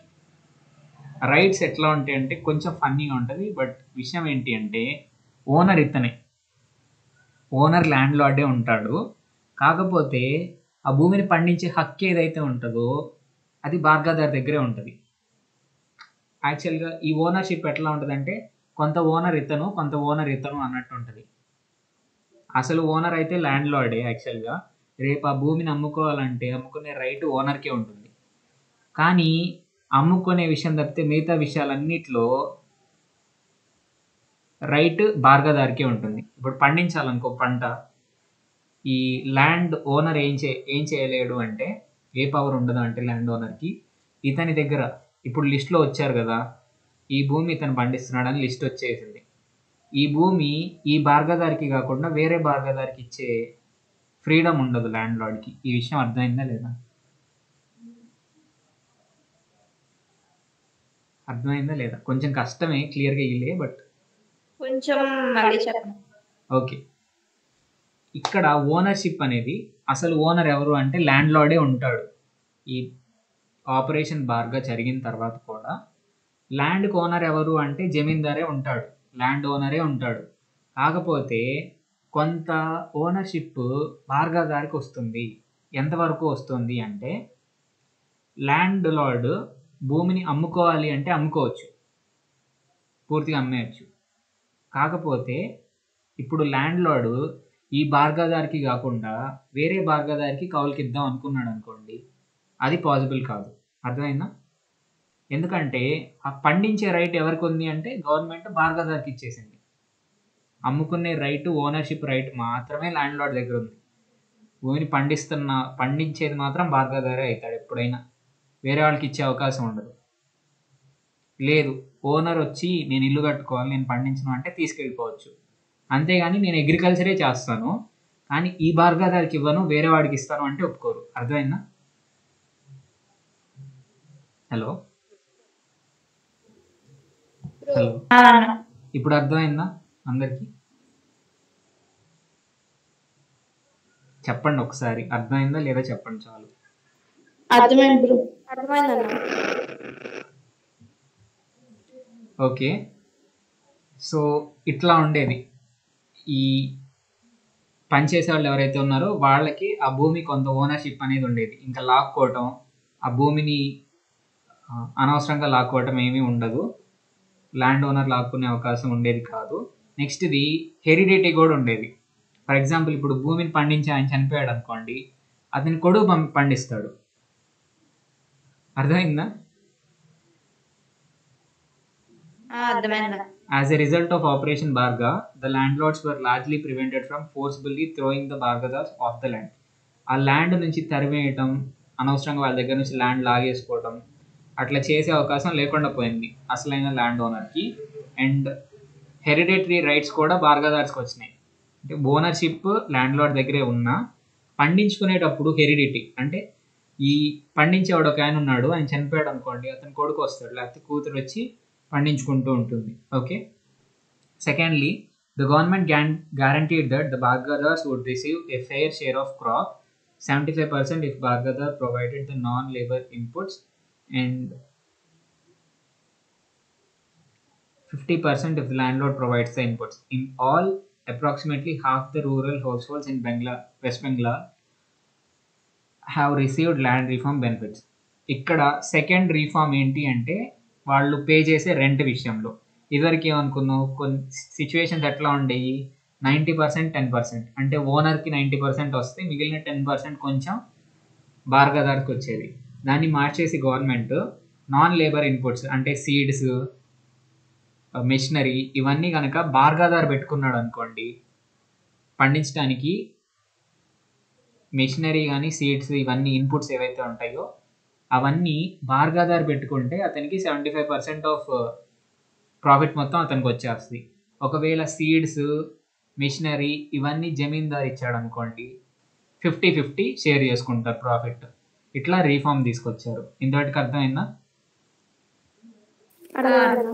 ఇట్లా ఈ ల్యాండ్ రిఫార్మ్స్ వల్ల సగం పీపుల్, విలేజెస్లో ఉండే సగం పీపుల్, సగం పాపులేషన్ బెనిఫిట్ అయిందంట.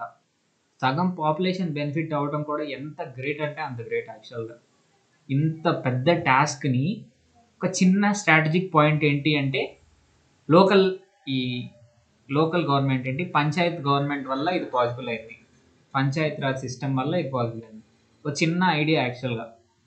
వేరే అఫీషియల్సే ఎందుకు రావాలి, పంచాయత్ ఆఫీస్ ఉంది కదా, అక్కడే చేసేస్తే అప్పటికప్పుడు ఇంప్లిమెంట్ అయిపోయింది కదా, ఫాస్ట్ ఇంప్లిమెంట్ అయిపోయింది కదా అనే ఒక చిన్న ఆలోచన ఇంత పెద్ద రివల్యూషన్ని తీసుకొచ్చింది. ఓకేనా? సో ఇది నెక్స్ట్ది. As a result of these measures agricultural production in West Bengal, యాక్చువల్గా మీకు ఒక పాయింట్ యాడ్ చేస్తాను. ఇదే కాదు, వాళ్ళు అనుకున్న పాయింట్ ఏంటి అంటే ఈ లిస్ట్ ఉంటుంది కదా, బార్గదార్స్ లిస్ట్ గవర్నమెంట్ దగ్గర ఉంది కదా, వాళ్ళ బ్యాంక్ అకౌంట్స్లోకి మనీ ట్రాన్స్ఫర్ చేయాలనుకుంది. మనీ ట్రాన్స్ఫర్ చేసి వాళ్ళు పండించే భూమి ఏదైతే ఉందో అది వాళ్ళే కొనుక్కునేటట్టు చేయాలనుకుంది. కానీ అంతమందికి అంత మనీ ఇవ్వడం కష్టమే కదా.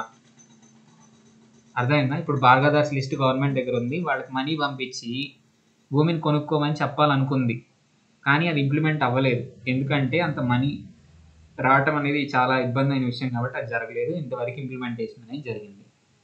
As a result of these measures, agricultural production in West Bengal increased almost by 30% and rural poverty declined significantly. ఈ మెజర్స్ వల్ల అగ్రికల్చరల్ ప్రొడక్షన్ 30% పెరిగిందంట. ఓకే. అండ్ రూరల్ పోవర్టీ కూడా చూడదగినంత, అంటే మనం గుర్తించదగినంత తగ్గిపోయిందంట. పోవర్టీ తగ్గిపోయింది, పేదరికం తగ్గిపోయింది.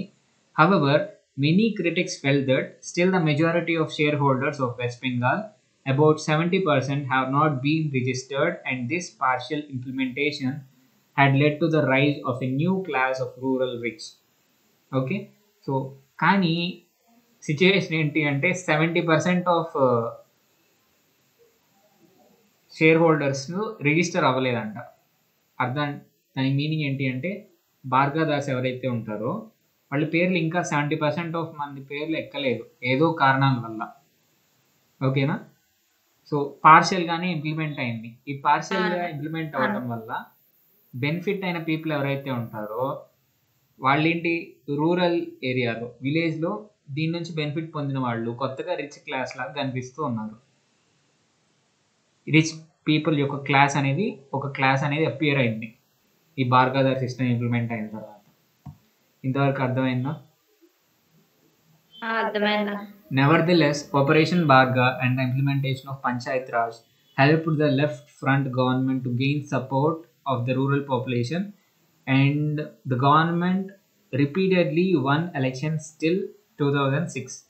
లెఫ్ట్ ఫ్రంట్ గవర్నమెంటే ఉందంట వెస్ట్ బెంగాల్లో 2006 వరకు. ఎక్కడి నుంచి చెప్పండి? 1977. సూపర్. 1977 నుంచి 2006 వరకు రిపీటెడ్గా అదే విన్ అయిందంట. దీనివల్ల కేవలం వాళ్ళు రాగానే ఇంత పెద్ద చేంజ్ తీసుకొస్తే ఎవరైనా గ్రేట్ అన్నట్టే ఫీల్ అవుతారు. సో పీపుల్ బెనిఫిట్ అయ్యారు కాబట్టి 2006 వరకు వాళ్ళే ఎలక్షన్స్లో విన్ అయ్యారు. This is one of the ways in which the needs of the people and the state was addressed through democratic means. ఏంటమ్మా వాయిస్ కట్ అవుతున్నాను అప్పుడు బాగా. Okay, thank you. ఈ విధంగా డెమోక్రటిక్ వేలోనే ఇప్పుడు ఎవరి దగ్గర నుంచి గుంజుకోవాలా ల్యాండ్ని, అన్యాయంగా తీసేసుకోవాలా, డెమోక్రటిక్ వేలోనే పీపుల్ యొక్క ప్రాబ్లమ్స్ని సాల్వ్ చేయగలిగారు. ఇది ఒక ఎగ్జాంపుల్ దానికి. ఓకేనా? ఇక్కడ కొంత ఇచ్చారు ఏ టైంలో కోalition గవర్నమెంట్స్ ఏమేమి ఉన్నాయని. పెద్ద చెప్పాల్సిన అవసరం లేదు, జస్ట్ చూసుకోండి దీన్ని. ఫస్ట్ది ఏంటి అంటే 1989 నుంచి 1990 వరకు, జస్ట్ 2 years అటు ఇటుగా. 2 years కూడా కాదు, 1 year. National front, JDDMK, full forms కూడా మీరు చూసుకోండి. గవర్నింగ్ పార్టీస్ ఇవి, వీటిని సపోర్ట్ చేసే పార్టీస్ ఇవి. గవర్నింగ్ పార్టీస్, గవర్నమెంట్ యొక్క name United front, governing parties ఇవి. అంటే క్యాబినెట్లో మినిస్టర్స్ ఎవరు ఉంటారో ఈ పార్టీకి సంబంధించిన వాళ్ళు ఉంటారు. సపోర్టింగ్ పార్టీస్ ఇది. Next national democratic alliance. ఎవరు లీడ్ చేసింది national democratic అలయన్స్ని?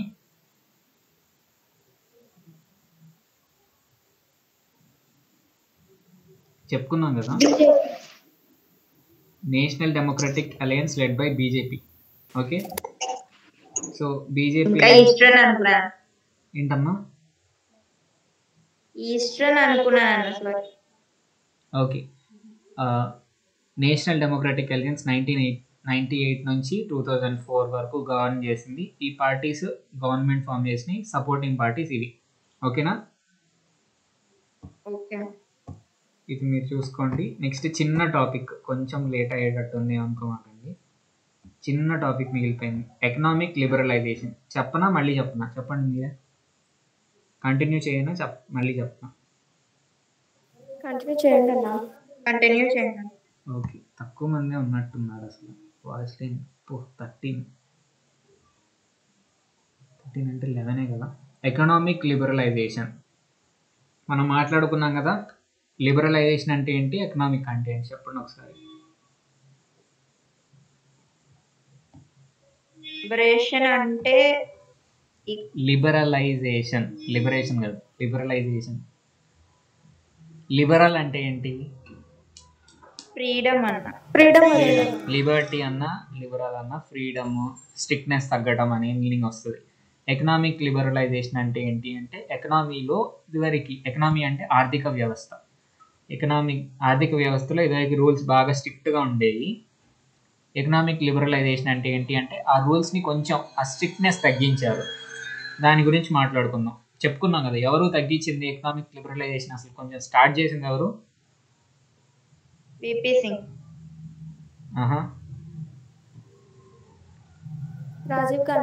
Rajiv Gandhi. VP Singh కాదు, రాజీవ్ గాంధీ. ఓకే, వాళ్ళు చెప్తున్నారు అక్కడ ఉందని. In 1991 the VP Singh government fell. ఓకేనా? 1991లో గవర్నమెంట్ పడిపోయింది. ఇది కోalition పార్టీ గవర్నమెంట్, ఏదో చిన్న గవర్నమెంట్. 1 year 2 years ఉంది, పడిపోయింది. And India was facing very serious economic crisis. ఆర్థిక వ్యవస్థలో చాలా దారుణంగా ఉందంట సిచ్యువేషన్. ఓకేనా? ఎందుకు అంటే క్రైసిస్ అంటే తెలుసు కదా, క్రైసిస్ అంటే ఏంటి? కొరత. పర్ఫెక్ట్ వర్డ్స్ వస్తాయి మిమ్మల్ని అడిగితే మాత్రం. క్రైసిస్ అనేది వచ్చింది, ఇబ్బందులు అనేవి వచ్చినాయి ఒక విధంగా. The reserve of foreign currency with which it repaid its loans and paid for imports had been virtually exhausted. నువ్వు అమెరికా నుంచి ఏదన్నా వస్తువు ఇంపోర్ట్ చేసుకుంటున్నావు అనుకోండి, అమెరికా వాళ్ళకి రూపీస్లో పే చేస్తావా లేదా డాలర్స్లో పే చేస్తారా? డాలర్స్లో పే చేస్తారు. సో మనం ఏదన్నా ఇంపోర్ట్ చేసుకోవాలంటే మనకి ఫారిన్ కరెన్సీ ఉండాలి మన దగ్గర. ఫారిన్ కరెన్సీ రిజర్వ్స్ ఉండాలి. రిజర్వ్స్ అంటే రిజర్వ్ అంటే ఏమని చెప్పాలి?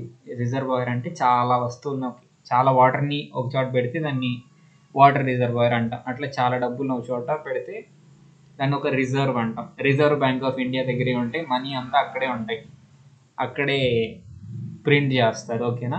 కాబట్టి రిజర్వ్ బ్యాంక్ ఆఫ్ ఇండియా అంటాం. సో ఈ ఫారిన్ కరెన్సీ యొక్క రిజర్వ్స్ అనేవి అయిపోయినాయి అంట ఒక రకంగా. వర్చువల్లీ ఎగ్జాస్టెడ్ అంటే పూర్తిగా అయిపోలేదు, యాక్చువల్గా కంప్లీట్లీ ఎగ్జాస్టెడ్ అని ఇచ్చేవాళ్ళు పూర్తిగా అయిపోతే. కాకపోతే మ్యాక్సిమం ఇంకా అయిపోయినట్టే అన్నట్టు అయిపోయినాయి అంట. Okay, this meant that India would have to default in payments to foreign currencies unless it urgently got some loan. World నుంచి, వేరే దేశాల నుంచి ఏదైనా లోన్ తీసుకుందనుకోండి, ఆ దేశం యొక్క కరెన్సీలోనే పే చేయాల్సి వస్తుంది మనం లోన్.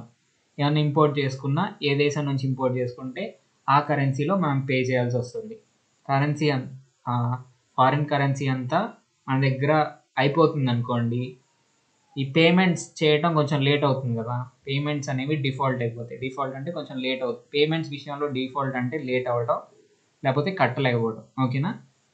సో ఇట్లా సిచ్యువేషన్ ఇట్లా ఉంది కాబట్టి పేమెంట్స్ చేయలేకపోతుంది ఫారిన్ కంట్రీస్కి.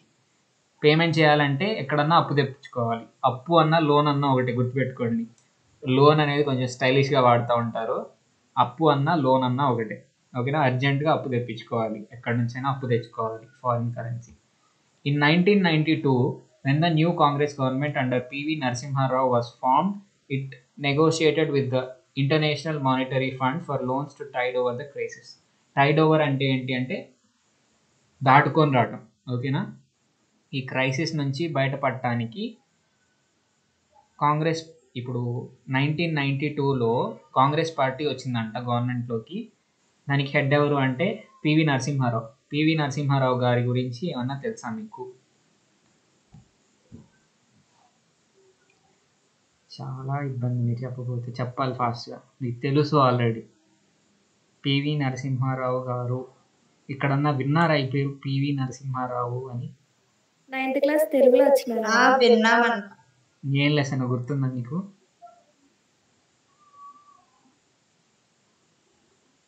తెలుగులో లాస్ట్ లెసన్ 9th లో లాస్ట్ బూర్గుల అనేది ఉంటుంది కదా, వాళ్ళ గురువు గారి నేను గురించి. ఎరిగిన బూర్గుల. నేను ఎరిగిన బూర్గుల. Okay, great. సో అతని గురించి రాశారు. నరసింహారావు గారు తెలుగు ఆయన లేకపోతే వేరే స్టేట్స్కి సంబంధించిన ఆయన? తెలుగు ఆయన అనుకుంటా. కాదు, తెలుగు లెసన్ రాశాడు అంటే తెలుగు ఆయనే. ఓకేనా? చాలా యూట్యూబ్లో చాలా వీడియోస్ ఉంటాయి మనకి. అవధానాలు అంటాం కదా, అవధానం అంటే దశావధానం, శతావధానం ఇట్లా ఉంటాయి. చాలా థింగ్స్ని ఒకేసారి చేయడం. ఓకే, సో వాటిలో పార్టిసిపేట్ చేస్తూ ఉంటారు. ఈ తెలుగు భాషకు మాత్రం చాలా ఇచ్చాడు ఈయన. ఓకే, చాలా స్పెషాలిటీ ఉంది. కానీ ఒకళ్ళిద్దరే చెప్పారు ఎందుకు. ఆల్రెడీ మీరు చదువుకొని ఉంటారు కదా ఆయన గురించి, బట్ 2-3 చెప్పారు. సో ప్రైమ్ మినిస్టర్ అయ్యాడు, అదే చెప్తున్నా. తెలుగు ఆయన కాంగ్రెస్ పార్టీ లీడ్ చేసిన గవర్నమెంట్లో ప్రైమ్ మినిస్టర్ ఈయనే ఉన్నాడు. అప్పుడే ఈ క్రైసిస్లో ఉన్నప్పుడే ఈయన ప్రైమ్ మినిస్టర్ అయ్యాడు. ఏం చేశాడు అంటే నెగోషియేషన్ చేశాడు. నెగోషియేషన్ అంటే ఏంటి? మాట్లాడటం. ఓకేనా? ఎవరితో? ఇంటర్నేషనల్ మానిటరీ ఫండ్, ఐఎంఎఫ్తో మాట్లాడి లోన్ కోసం అడిగాడు. ఓకే, అప్పుడు ఐఎంఎఫ్ ఏం చేసింది అంటే స్ట్రింజెంట్ కండిషన్స్, అంటే చాలా కఠినమైన కండిషన్స్ కొన్ని పెట్టింది ఇండియా మీద. ఈ కండిషన్స్ పెడితేనే మేము మీకు లోన్ ఇస్తామన్నది. ఆ కండిషన్స్ పెట్టిన ఇంకా లోన్ అనేది చాలా ఇంపార్టెంట్ ఇంక ఇండియాకి. కాబట్టి ఆ కండిషన్స్ని యాక్సెప్ట్ చేసి లోన్ తీసుకున్నారు. ఓకేనా? సో ఆ కండిషన్స్ వల్ల ఫోర్స్డ్గా ఇండియా ఎకనామిక్ లిబరలైజేషన్లోకి వచ్చేసింది, ఫోర్స్డ్గా వచ్చేసింది. ఓకేనా? కావాలని ఇంట్రెస్ట్తో మనం రూల్స్ క్రియేట్ చేసుకోవడం వేరు. అప్పు కావాలి కాబట్టి వాళ్ళు కొన్ని రూల్స్ పెడితే ఇష్టం ఉన్నా లేకపోయినా ఫాలో అయిపోవటం వేరు కదా. అని ఫోర్సింగ్ అంటాం. ఆ ఫోర్స్డ్గా వచ్చేసింది లిబరలైజేషన్లోకి. ఆ లిబరలైజేషన్లో ఉన్న డిఫరెంట్ ఆస్పెక్ట్స్ ఏంటో చూద్దాం. Drastic reduction of IMF bank నుంచి తెచ్చుకుందా? ఒక్క నిమిషం అమ్మ, గట్టిగా చెప్పవా, కొంచెం నాకు వినిపించట్లా. IMF బ్యాంక్ నుంచి తెచ్చుకుందా అన్న? తెచ్చుకున్నాడా? IMF అనే బ్యాంక్ నుంచి ఒక రకంగా, ఓకేనా. IMF అనేది international monetary fund, international bank అనుకోండి. దాని నుంచి లోన్ తెచ్చుకోవాలంటే IMF కొన్ని రూల్స్ పెట్టింది. వీటికి ఒప్పుకుంటేనే, ఈ కండిషన్స్కి ఒప్పుకుంటేనే ఇస్తామన్నది. సో లోన్ చాలా ముఖ్యం కాబట్టి ఇష్టం ఉన్నా లేకపోయినా వాటిని యాక్సెప్ట్ చేయాల్సి వచ్చింది. అవేంటి అంటే drastic reduction of government expenditure including cuts in subsidies to farmers, expenditure on public services, health etcetera. ఇప్పుడు ఒక విషయం చూడండి, ఏదన్నా గవర్నమెంట్ ఫ్రీ మనీ ఇస్తుంది అనుకోండి, అది గవర్నమెంట్ గొప్పతనం కాదు. ఆ విషయం గుర్తుపెట్టుకోండి. నేను ఇప్పుడు స్పెసిఫిక్గా చెప్పడం అంత కరెక్ట్గా ఉండదు, మీకు ఆలోచించే కెపాసిటీ ఉంది కాబట్టి ఒకసారి చూడండి. ఇప్పుడు మనకి ఏదైనా పథకం ద్వారా మనీ ఇస్తున్నారు అంటే ఎవరు మనీ ఇస్తున్నారు? వాళ్ళ ఆస్తులు కరిగించుకొని ఇయట్లా. మన బడ్జెట్లో మన మనీ, మన గవర్నమెంట్ దగ్గర ఉండే మనీ ఎక్కడి నుంచి వస్తాయి గవర్నమెంట్కి మనీ చెప్పండి? ఫస్ట్ది ట్యాక్సెస్, ఇంకా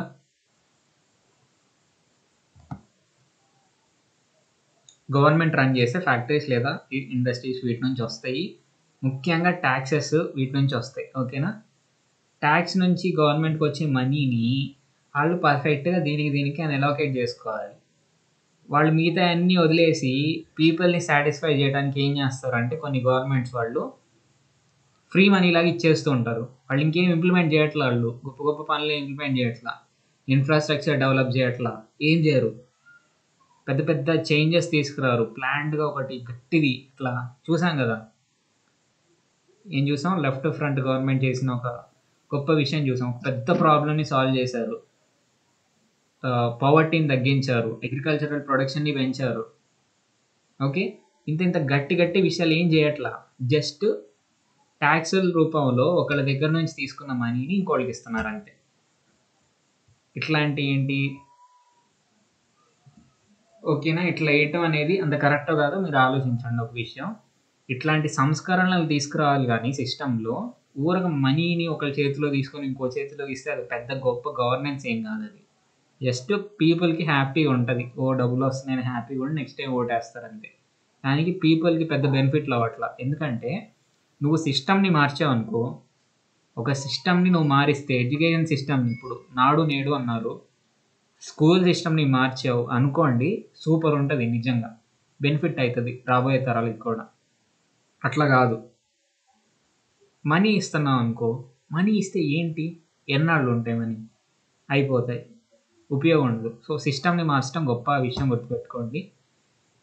వీళ్ళు ఏమన్నారంటే మీరు ఇట్లా వెల్ఫేర్ యాక్టివిటీస్ అనవసరంగా పీపుల్కి మనీ ఇవ్వటం వల్లే, ఫ్రీ మనీ ఇవ్వటం వల్లే పీపుల్కి మీ దగ్గర మనీ అయిపోతుంది, మనీ ఉండట్లా, అందుకే అప్పు కోసం మా దగ్గర రావాల్సి వచ్చింది.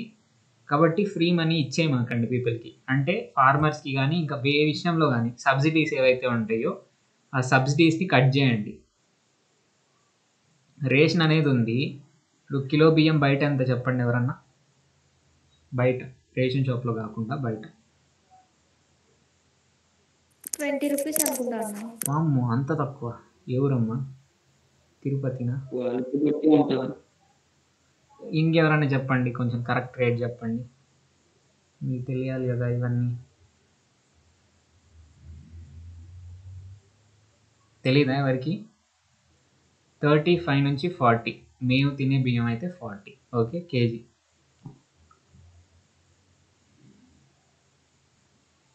సో కేజీ 40 రూపీస్, 40 రూపీస్ పెట్టుకొని 1 రూపీకి ఇవ్వాలి గవర్నమెంట్, అంటే 39 రూపీస్ గవర్నమెంట్ స్పెండ్ చేయాలి, అవునా కాదా?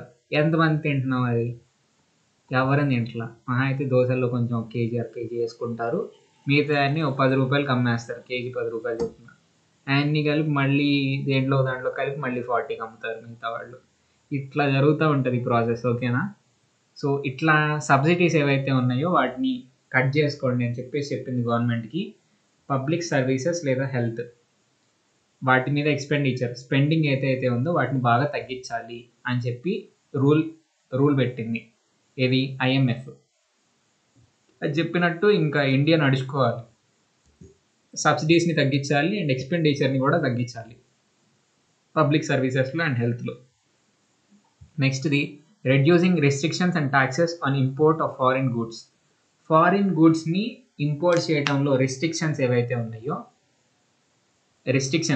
మెయిన్ రిస్ట్రిక్షన్ ఏంటి అంటే ట్యాక్స్. ఇప్పుడు ఒక వస్తువుని ఇంపోర్ట్ చేయాలంటే ఎక్కువ ట్యాక్స్ పే చేయాలనుకోండి, ఇంపోర్ట్ చేయించి తెచ్చుకుంటే ఎక్కువ రేట్ వస్తుంది, దానికి ఎక్కువ రేటు. అర్థమవుతుందా చెప్పేది? ఒక ఫోన్ ఉంది, వేరే కంట్రీ నుంచి మన కంట్రీకి వస్తే దానికి ఇంపోర్ట్ ట్యాక్స్ అని చెప్పేసి ఒక 20% ట్యాక్స్ యాడ్ అయింది అనుకోండి, 10,000 రూపీస్ ఫోను 12,000 అవుతుంది. అదే ఫోన్ ఇండియా మేడ్ అయితే 10,000కి వస్తుంది, ఇంపోర్టెడ్ అయితే 12,000 పే చేయాల్సి వస్తుంది. కాబట్టి ఇంకా కొనరు కదా, ప్రైస్ అనేది పెరిగిపోయింది ప్రోడక్ట్కి, ట్యాక్స్ అనేది పెరిగితే ఎవరు కొనరు. సో అట్లాంటి దాన్ని తీసేయండి అని చెప్పేసి చెప్పింది ఫస్ట్ది. ఈ ట్యాక్స్లు తగ్గించడం వల్ల మన గవర్నమెంట్కి వచ్చే లాభం అయితే లేదు, వేరే కంట్రీస్ వాళ్ళకే కొంచెం బెనిఫిట్ అవుతుంది. ఫారిన్ గూడ్స్ని ఇంపోర్ట్ చేయడం మీద ట్యాక్స్లు తగ్గిస్తే మన గవర్నమెంట్కి వచ్చే ప్రాఫిట్ లేదు, వేరే కంట్రీస్కే ప్రాఫిట్ ఉంటుంది. బట్ ఈ రూల్ని పెట్టింది ఇంటర్నేషనల్ మానిటరీ ఫండ్. ఓకే, నెక్స్ట్ది ఫస్ట్ది మాత్రం మన గవర్నమెంట్కి కొంచెం మనీ ఆదా అవుతూ ఉంటాయి. వీటన్నిటిలో సబ్సిడీస్ ఎక్స్పెండిచర్ తగ్గించుకుంటే మన గవర్నమెంట్కి కొంచెం ఆదా అవుతూ ఉంటాయి. కానీ ట్యాక్సులు ఇంపోర్ట్ మీద ట్యాక్సులు లేకపోతే మనకు కనుక అది కంట్రీకి ప్రాబ్లమే. అది ఎందుకో మళ్ళీ చెప్పుకుందాం. థర్డ్ ఏంటి అంటే ఫారిన్ ఇన్వెస్ట్మెంట్స్ ఏవైతే ఉంటాయో, ఫారిన్ కంపెనీస్ ఇండియాలో పెట్టాలంటే కొన్ని రిస్ట్రిక్షన్స్ ఉంటాయి, చాలా రిస్ట్రిక్షన్స్ ఉంటాయి. మన ఇండియాలో కంపెనీ పెట్టాలంటేనే చాలా రిస్ట్రిక్షన్స్ ఇవన్నీ ఉంటాయి. అదే ఫారిన్ కంపెనీస్ రావాలంటే ఇంకా చాలా రిస్ట్రిక్షన్స్ ఉంటాయి. ఓకే, సో ఆ రిస్ట్రిక్షన్స్ని తగ్గించాలి. ఇది బెనిఫిటే మన కంట్రీకి, ఎందుకంటే ఎప్పుడైతే రిస్ట్రిక్షన్స్ని తగ్గిస్తామో అప్పుడు ఫారిన్ కంపెనీస్ మన ఇండియాలో ఇన్వెస్ట్ చేస్తే కంపెనీస్ పెట్టుకుంటాయి. దానివల్ల ఇండియాకి వచ్చే బెనిఫిట్ ఏంటో చెప్పండి ఒకసారి. నిన్న చెప్పుకున్నాం, ఎంప్లాయ్మెంట్ దొరుకుతుంది. ఎంప్లాయ్మెంట్. ఓకే, ఇంకా స్టాండర్డ్ ఆఫ్ లివింగ్ పెరుగుతుంది. ఎంప్లాయ్మెంట్ రాగానే మనీ అనేది వస్తూ ఉంటుంది పీపుల్కి, స్టాండర్డ్ ఆఫ్ లివింగ్ ఇవన్నీ పెరుగుతుంది. వాళ్ళు ఖర్చు పెడతారు, వాళ్ళు ట్యాక్సులు పే చేస్తారు, గవర్నమెంట్కి కూడా బెనిఫిట్ అవుతుంది. సో ఇది ఓవరాల్ కంట్రీకి బెనిఫిట్ అవుతుంది ఫారిన్ ఇన్వెస్ట్మెంట్ వస్తే. కాబట్టి ఫారిన్ ఇన్వెస్ట్మెంట్ రావాలంటే మీరు రిస్ట్రిక్షన్స్ తగ్గించుకోవాలి అని చెప్పింది. నెక్స్ట్ది opening of many sectors of economy to private investors. ఇదివరకు టెలిఫోన్, బ్యాంకింగ్, ఎయిర్లైన్స్ ఇట్లా చాలా విషయాలు కేవలం గవర్నమెంట్ కంట్రోల్లోనే ఉండేవి. ఓకేనా, వాటిని ప్రైవేట్ ఇన్వెస్టర్స్కి కూడా అవకాశం ఇవ్వాలి, ప్రైవేటైజేషన్ చేయాలి. అప్పటి వరకు టెలిఫోన్ రన్ చేసేది ఎవరు? బిఎస్ఎన్ఎల్ ఉంది కదా, బిఎస్ఎన్ఎల్ఏ రన్ చేయాలి, ఎయిర్టెల్ ఇంక ఇవన్నీ ఉండే అవకాశం ఉండదు. కానీ వీళ్ళు ఏం చేశారంటే ఈ IMF రూల్ పాస్ చేసిన తర్వాతే ప్రైవేట్ వాళ్ళు కూడా ఆ బిజినెస్ చేసే అవకాశం వచ్చింది.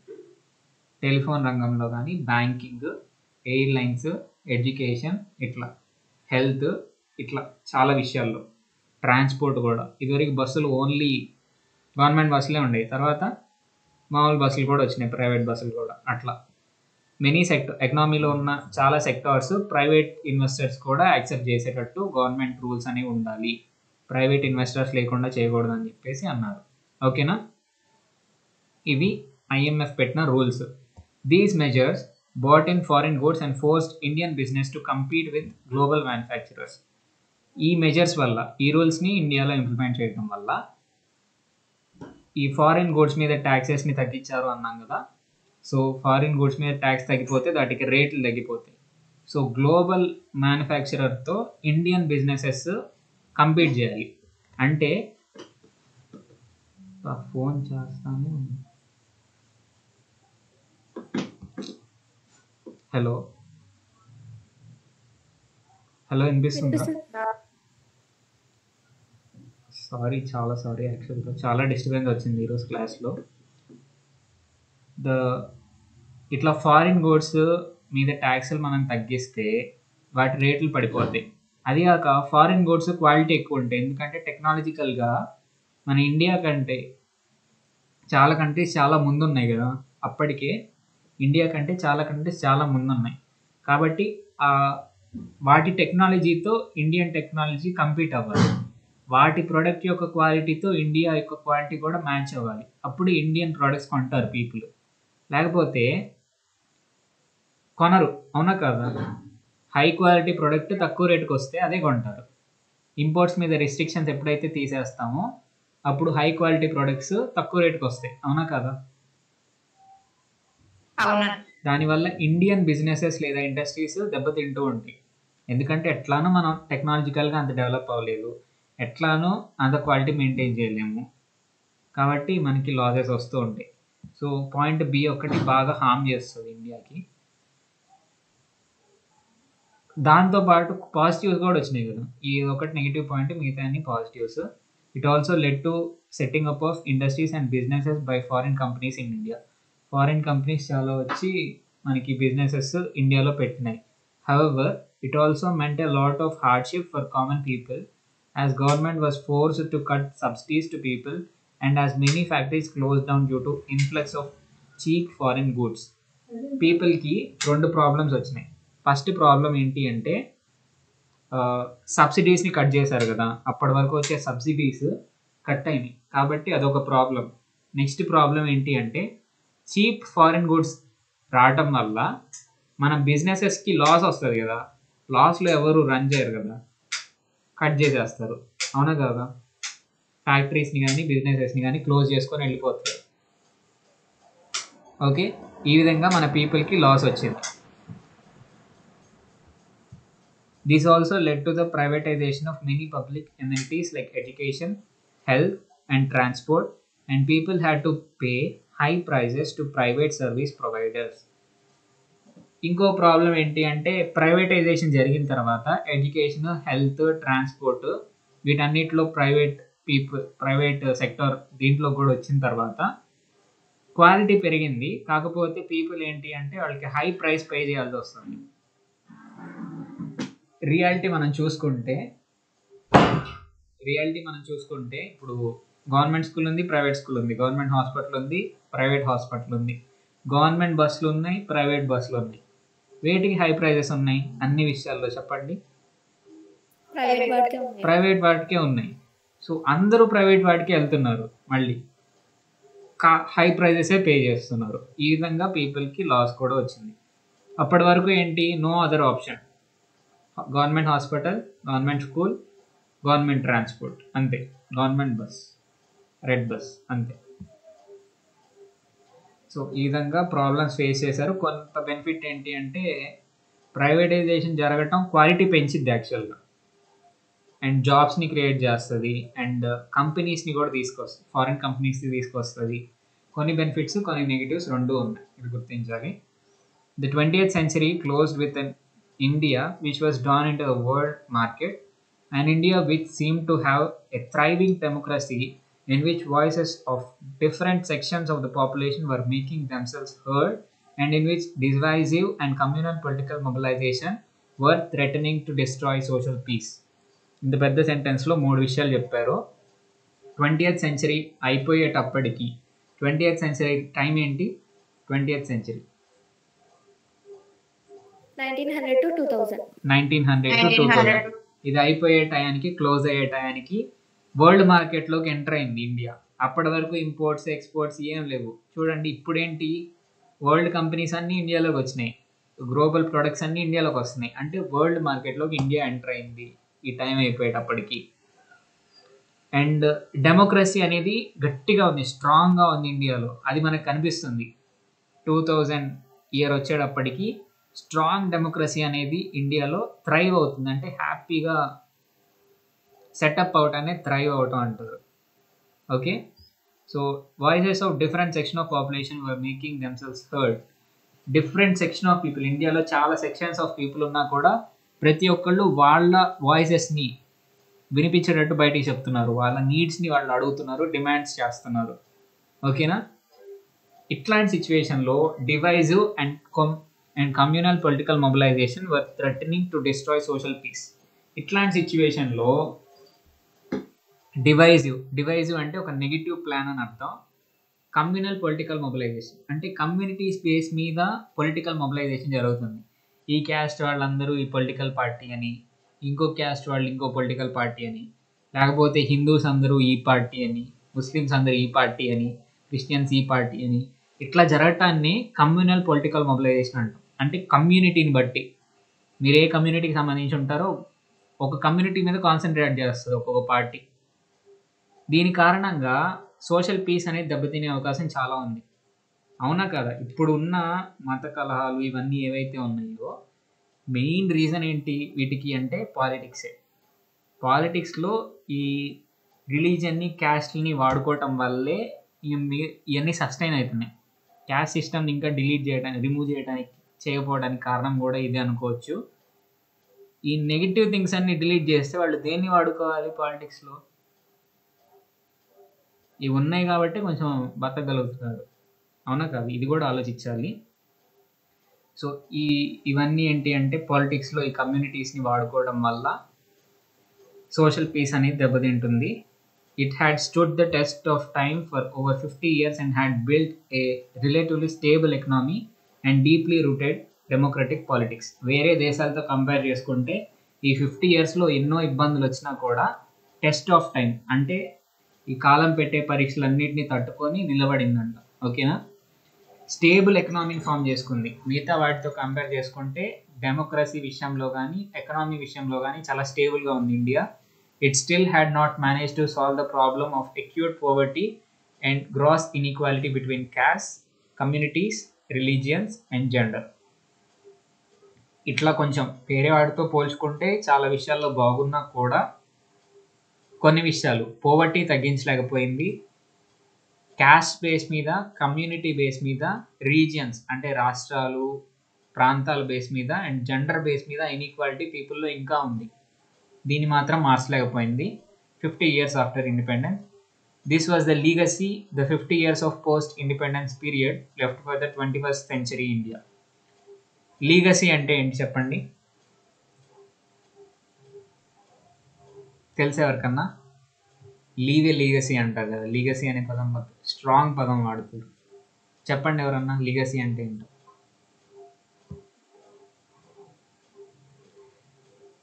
లీగసీ అంటే ఇప్పుడు మహాత్మా గాంధీ ఉన్నారు, ఎన్ని తరాలు గడవని ఆయన గురించి చెప్పుకుంటారు కదా, ఆయన స్టోరీ మనం చెప్పుకుంటాం, దాన్ని లివింగ్ ఏ లీగసీ అంటాం. గొప్పతనం అట్లా వదిలేసి వెళ్ళిపోయింది ఆ టైం. ఈ సిచ్యువేషన్స్ అన్నీ ఈ చాలా విషయాలు మనకి నేర్పించి ఆ టైం అనేది వెళ్ళిపోయింది. 50 years of independent India 21st centuryకి ఈ కథలన్నీ పెట్టేసి వెళ్ళిపోయింది మనం నేర్చుకోవడానికి. ఓకేనా? ఇది విషయం. ఈయన ఎవరు అంటే పివి నరసింహారావు గారు. చూడండి ఎంత హార్ట్ఫుల్ స్మైల్ ఇస్తున్నారో. ఈయన HD Deve Gowda and AB Vajpayee, మీరు ఇతని గురించి వినే ఉంటారు. బట్ దేవి గౌడ, వాజ్పేయి వీళ్ళిద్దరు కూడా ప్రైమ్ మినిస్టర్స్ లాగా చేశారు కొంతకాలం పాటు ఇండియాకి. ఓకే, ఇది ఈ లెసన్. ఏమైనా క్వశ్చన్స్ ఉన్నాయా ఎవరికన్నా?